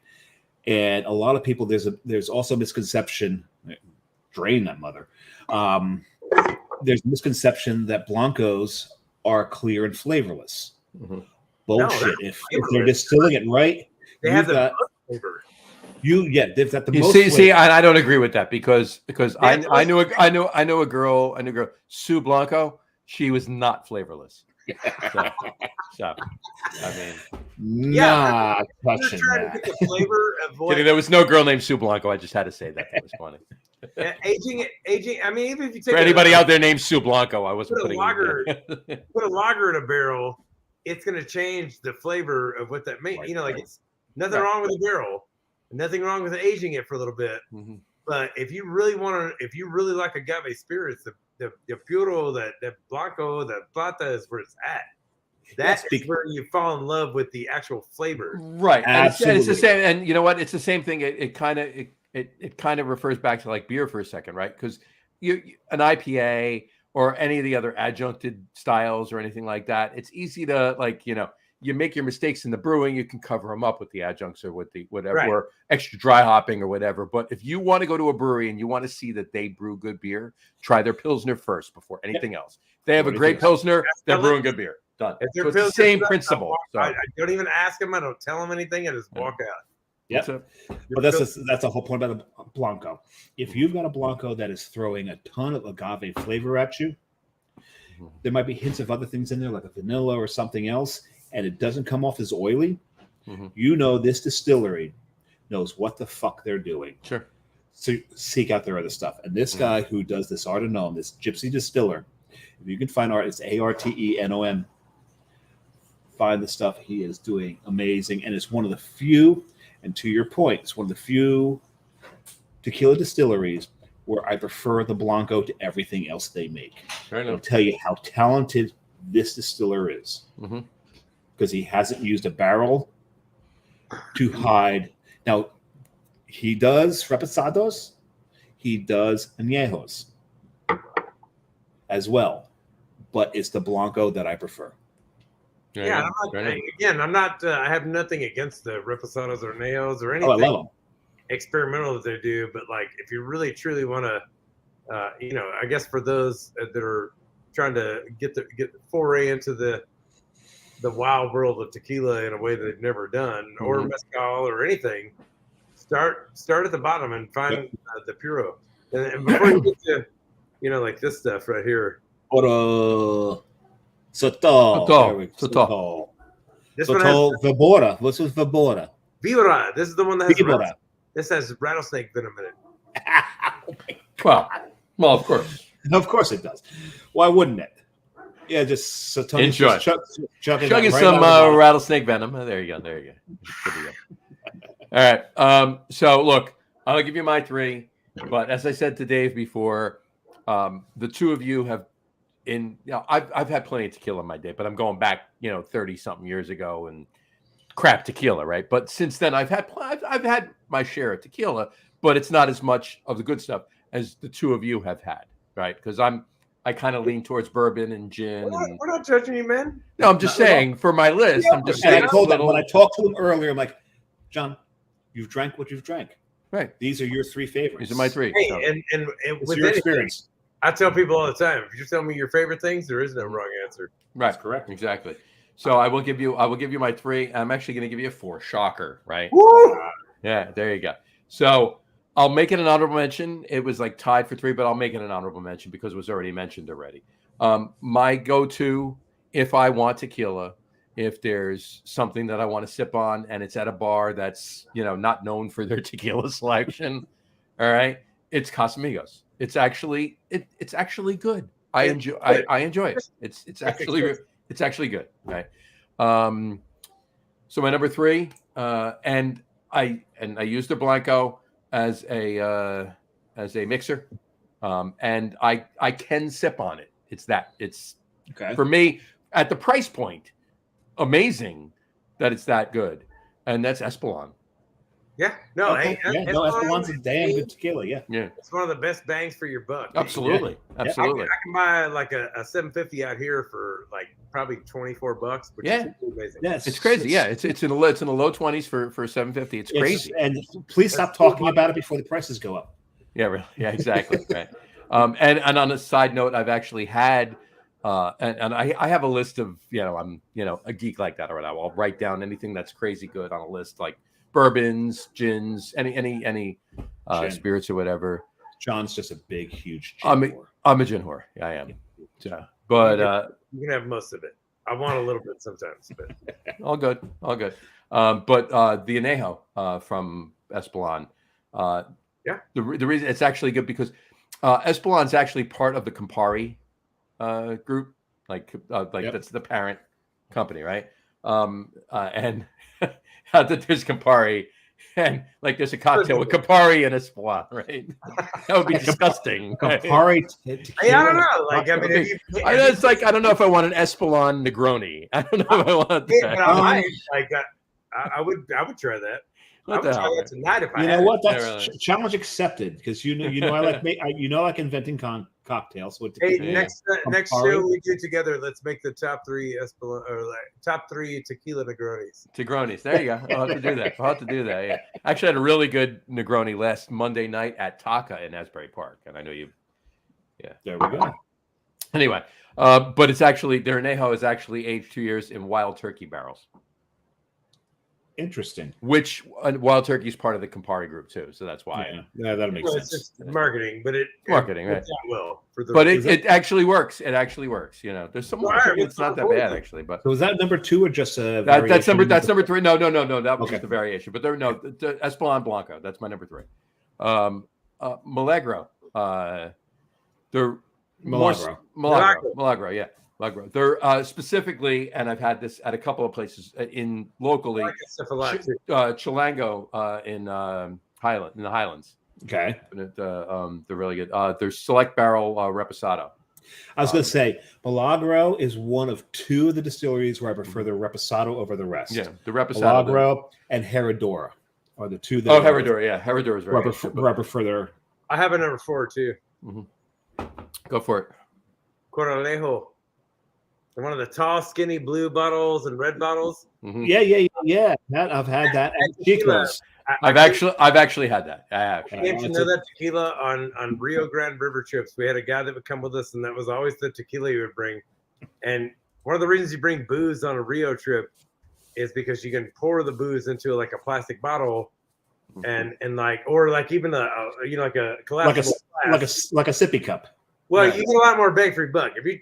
Like I'm the beer guy on our river trip, so I have to one of my jobs is in beer logistics is to build a cooler that is like from the bottom up, like the beers on the top are the ones that are iced down, and as we get down through a 6 or 8 day trip on the river, you only have ice for like 3 days, so you got to get beers that can exist and be enjoyable at ambient temperatures. But like tequila is more bang for your buck, so he would always bring the Coralejo.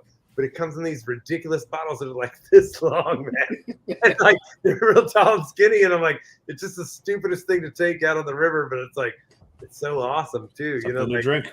They get like the photos of people drinking these giant, like long bottles. It's like blowing out of a horn, Well, that's like the Don Julio 1942.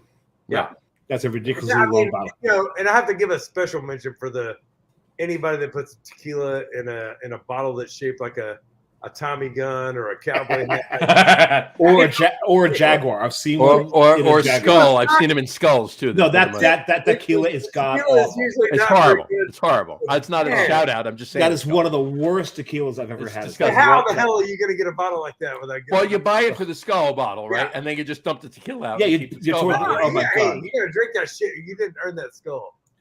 I agree with Tony. I agree with Tony on that. If you want the skull bottle, drink the shit that's in it. Just mix it with a ton of sour mix and make a margarita. I never get close. I want to go. I want to go run and grab the license bumper thing real quick. Yeah, go for it. You do that. Talk amongst yourselves, please. It won't take me long. And you were on number 2 there, right, Johnny? Yeah. So my number 1, I actually had this.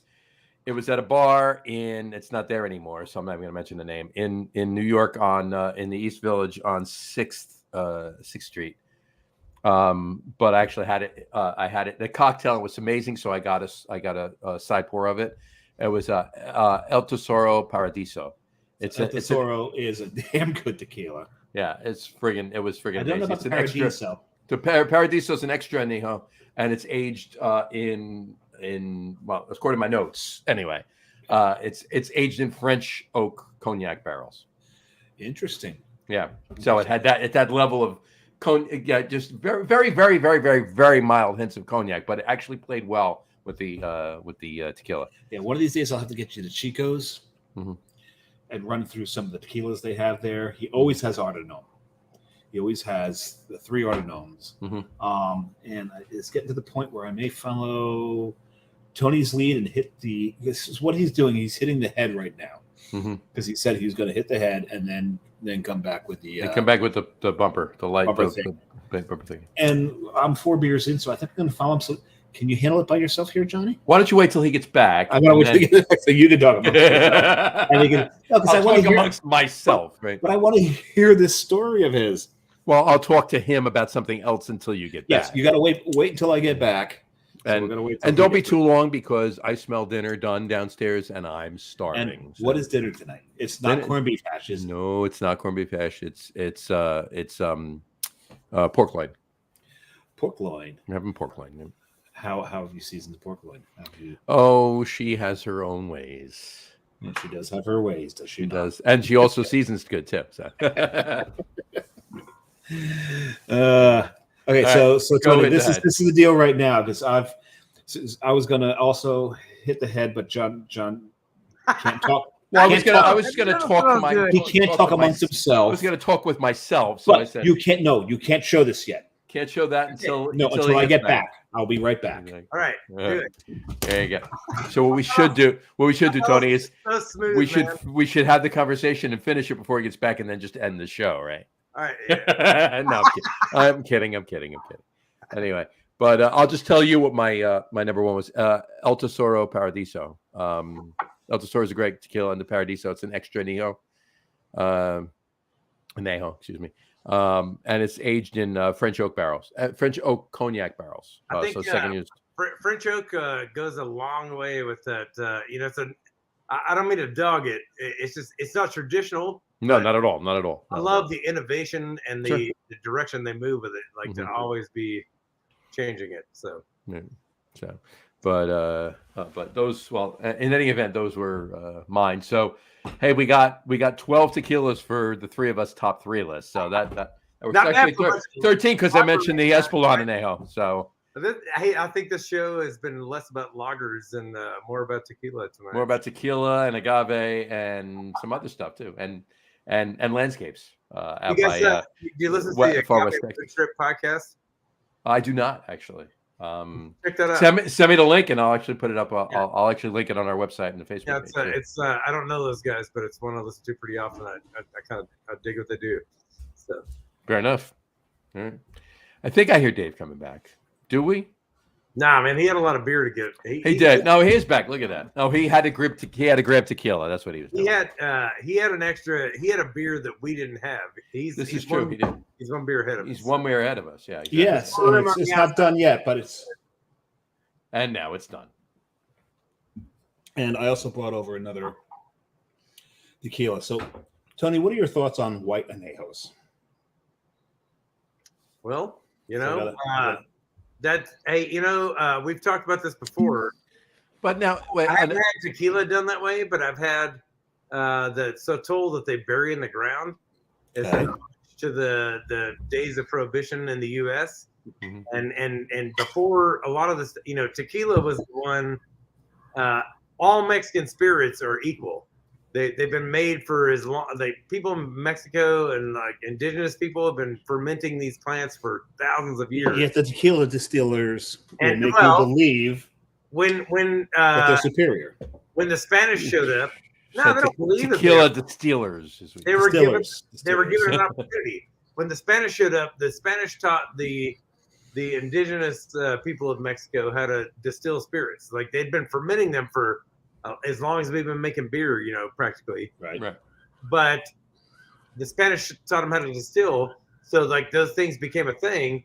And then probably about the late '60s, early '70s, somebody from some gringo from probably some whiskey company got a hold of somebody at Jose Cuervo and said, "Hey, I think we're onto something here." Before that, tequila was not a household name.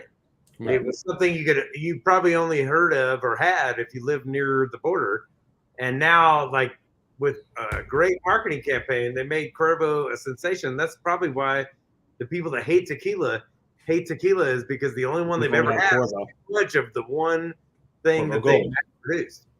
And so, but all these spirits are equal. And I love the exploration that I've gotten the opportunity to do. And Sotol has been the easy one, but I've dipped into Oaxaca and spent some time down there and really learned mezcal and like Bacanora, Raicilla, like there's a Lecheguilla, there's all these. Everywhere you go in Mexico, they make a spirit that is made out of a plant that grows there. The only reason tequila is because that one species of agave is prolific right there. Right. And they make Sotol in 3 different states in Mexico, but the best ones and the best conditions, you can make it in Texas. There's gringos in Texas, jerks even, I'll say. I'll be controversial. There are gringos trying to appropriate Sotol, even with the denomination of origin. They have begun to make Sotol in Texas because the plants grow here, and they're calling it Sotol. It's just like we were talking earlier. You couldn't make a New England IPA without calling it a New England style IPA. If we can do that in the U.S., there's a thing actually happening. There's a huge discussion on this going on right now about appropriation and a lot of things where people are making, because those plants actually still grow in what is now Texas, that they call a thing Sotol, but Sotol is known just like tequila. Imagine if there was a company in New Jersey that started making tequila because they started importing plants. People would be up in arms. But just remember, we're the country that will take our sparkling wine and call it champagne, even though it's not in champagne. For sure. Right? Because America, that's what we do. Right? But see, I don't understand why we can call it champagne and not champagne style sparkling wine. Because beer has to follow. Because we've discussed it. We're not going to get this conversation how it's not happening. Lobbyists trying to protect jobs. Right. I mean, this whole thing. Hey, there are articles in some of those high dollar and highfalutin publications in Texas about this discussion right now. It's an important one in the Mexican spirits. I think it's a cool thing to watch right now. Well, you've sparked 2 thoughts in me here. One, it's interesting to see how mezcal is starting to gain a foothold more up in this region. Where I'm seeing a lot more mezcal. So tequila is not as much of the king as it used to be. So hearing this, exactly, but that's the whole thing about hearing that tequila became the king by marketing. Mezcal is starting to gain some traction by also marketing. So, an important point of reference, Sotol is kind of further behind that because it's a lesser known one, but it is at a critical point of they're just now starting to send this stuff across the border a lot more, and you can buy Sotol all around the world at this point, to the point that the Japanese have even refused shiploads of it because somebody tried to cheat the system and make some stuff that they call Sotol that wasn't made 100% from the one plant. The Japanese are very particular about the details, and they somebody. You gotta love them for that. Is trying to cheat the system, but you also have guys in Texas that are trying to make something out of the same plant and call it something before it becomes a marketable name, before it's well known. And they did this on purpose. I don't mean to get too deep into a wormhole here, but they're gringos right now trying to steal something from the analogy I'll always make is like, imagine if somebody tried to like start making tequila somewhere that wasn't in Mexico. Jalisco is Jalisco. You don't make tequila in Mexico. You make it in Jalisco. But you got to remember, like I said, this is the U.S. Right. You make champagne outside of Champagne. The U.S. is the king of capitalism, and it's all about, whatever you can get away with it and disrespect of other cultures. That's one thing we're very good at. I think it is a blatant disrespect, but it's more of an ignorance because we haven't taken the time to acknowledge the cultures that made the United States a great thing in the first place. Was all the cultures that came into it. If you go out to right where I live, do you know that this is the Rio Grande? This area right here is some of the oldest continuously farmed land in the United States. What is now the United States? It's older than anything that the Pilgrims did. People have been farming here along this section of the Big Bend and everywhere, like for forever, man. I mean, like back to the Sinagwan era. Sure. Yeah. So, but the other thing that sparked to me is next time I go to Chico's, I'm going to look at Chico and go, okay, so you've got over 150 tequilas, you got over 100 mezcals. Which is Sotol? Yeah. Right. And hey, I guarantee you he has one, and it's probably, if he does have one, it's going to be the one made in Texas and not the one made in Chihuahua. And if he does, I'm going to say, those guys have the bottle. They have a great marketing campaign. They have a lot of money behind it. The guy that owns the guys that started that company actually have he wrote his MBA thesis on how to start a Sotol company in Texas, and it fucking worked. And I'd be surprised if he has a Sotol. That would be his have only the generational knowledge of like how these plants grow and which ones are the best ones to get, and like they can get them in Texas. Yeah, they grow here, but they don't grow great. They don't grow with the yield that they do somewhere else. If he has a Sotol, I'd be surprised if it's that one, because Chico, when you look at his tequila list, if you look at his mezcal list, it's not based on marketing. Well, right, but this is the only one that's been like easily available everywhere. Like, I don't know. It's a longer discussion, and this is the longer. Yeah, and you'll have to check it out. I was just going to say one thing though. You mentioned before Japanese, right? Japan wanting their Scotch and everything. It's Scotch. Now here's the thing. Obviously, the best Scotches in the world are from Scotland, right? Correct. The second best Scotches in the world are from Japan. Absolutely. Do you know that a friend of mine in in Blanco, Texas, and if you're from Blanco, which is the way you'd pronounce it in Spanish, if you're from Blanco, you'd say Blanco. They're called. They make out of rainwater. They make the smokiest single barrel stuff, and it is made.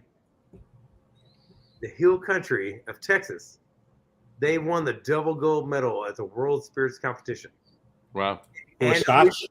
Andalusia Spirits Company. It's not Scotch because it's not made in Scotland. Right. But it's a single malt. Right. Super smoked. PD, man, it is whiskey, right? Yeah, because like even the Japanese stuff's not Scotch, right? It's Japanese whiskey. They won't call it Scotch. It's Scotch, but it's Japanese. Something I love about the Japanese is they have the respect. Right. Check out that Andalusia Super Smoked. It is some of the best shit. Andalusia Super Smoked. There you go. Nice. To do that. All right, you ready for license bumper day? Do the license bumper. We'll wrap yes, the show. There you go. All right, hang on. Bring it in. TERLINGUA ADVNTUR Beer Company. Company. That is a long license plate. How many states do you have listed on there? Does that fit on the back of a Jeep? Listen, like it takes up the entire bumper of a giant GMC pickup truck. That's why it became official license bumper. You've got that. The D. You've got the D. The D is from New Jersey. New Jersey. There you go. Yeah. Is the I or the one, if you will, the I an old New Jersey that looks license like plate? an old New Jersey license plate. You may have two New Jersey license plates on there. There's an artist in San Antonio. Wait, so no. The C is from New Jersey as well. And this thing that look at that. The C. It's Garden State. Garden State. You're right. It does. Yeah, the one is not. The one is not. The one is not. That's from someplace else. That might be Nevada. But there's two from New Jersey on there. The artist told us that this was the longest, like the biggest one she'd ever made. So That's all very, these very words, cool. so many words. There's so many letters of them. So now, but here's the thing, though. Every single one of the E's is a 3. Yes. There's no E on there. There's every single one of the E's is a 3. That is I think if I had to guess, that's a VIN thing, the vehicle identification number. Yeah. There are no zeros or ones, or they're all like it's either a 0 or 1 or it's an O and an I. Fair enough. Okay. They have to differentiate those things because they use both. So, Right. but anyway, I did hang this on the back of a very legal truck that I drove around. I had the shitty pickup truck. The shitty pickup truck that is mentioned in a couple of songs I've written out here.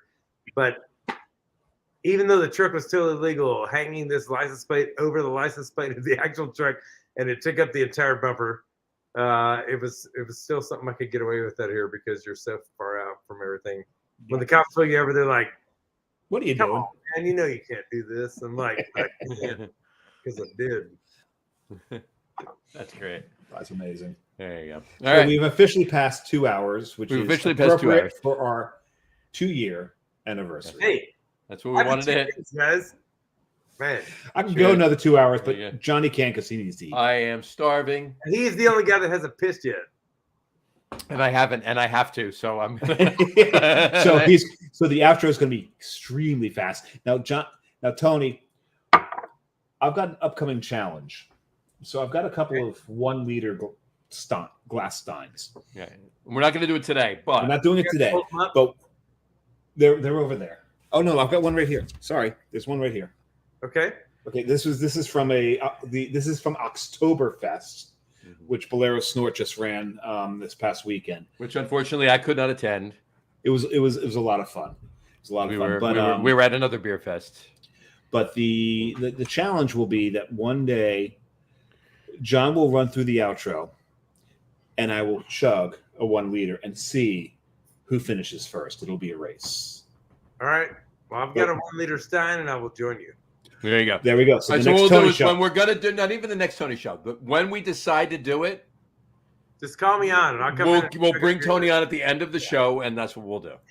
And if whatever the guest is that night we have on, If they want to join, they want to can join in, they can. If they want to sit and just observe, they can do that. if they want to tap out, they can tap Right. out. Whatever they want to do. So Hey, Anyway, one all right. more thing. Yep. If you are watching this and you're in Texas this coming weekend, I'm not going to be able to make it.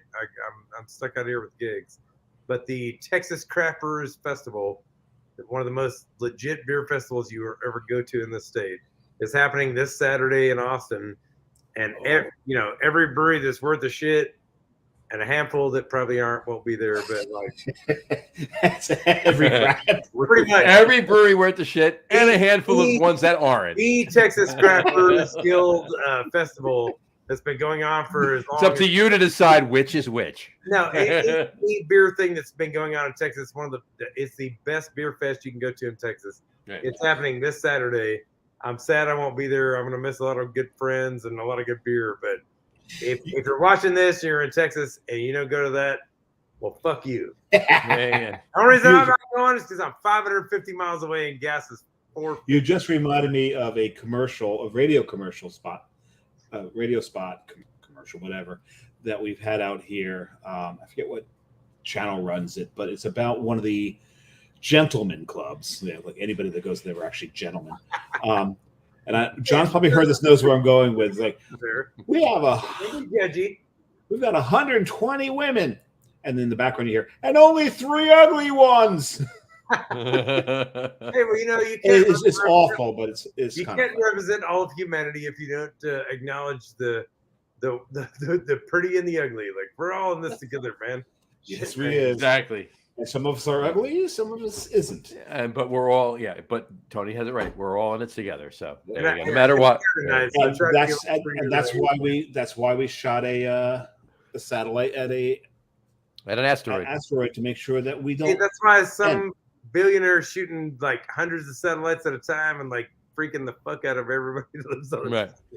Right. Oh, one of those just shot up the other day, and everyone thought it was a comet or something. Well, I thought I saw the space station the other night, but it was definitely like when I looked at the apps, it was definitely just a stupid internet satellite. Right. But I can see So- the space station a lot out here. So Yeah, you see it there. Yeah, definitely. So, all right, Tony, stick around. Don't go anywhere. Let's wrap the show up, and we'll talk All about right. it afterwards. We'll wrap the show up for today. On that note, we want to thank everybody for watching, and for those of you just listening to the audio podcast, thanks for listening. Don't forget to visit our website, www.lagerroom.com. That's LAGERROOM.com. And please remember, like us and follow us on all of our social media, Facebook, Twitter, Instagram, and of course our YouTube channel. All of them are at The Lager Room. Remember, we go live with the video podcast on both Facebook and YouTube every Tuesday night around 6:30 p.m. Eastern Time.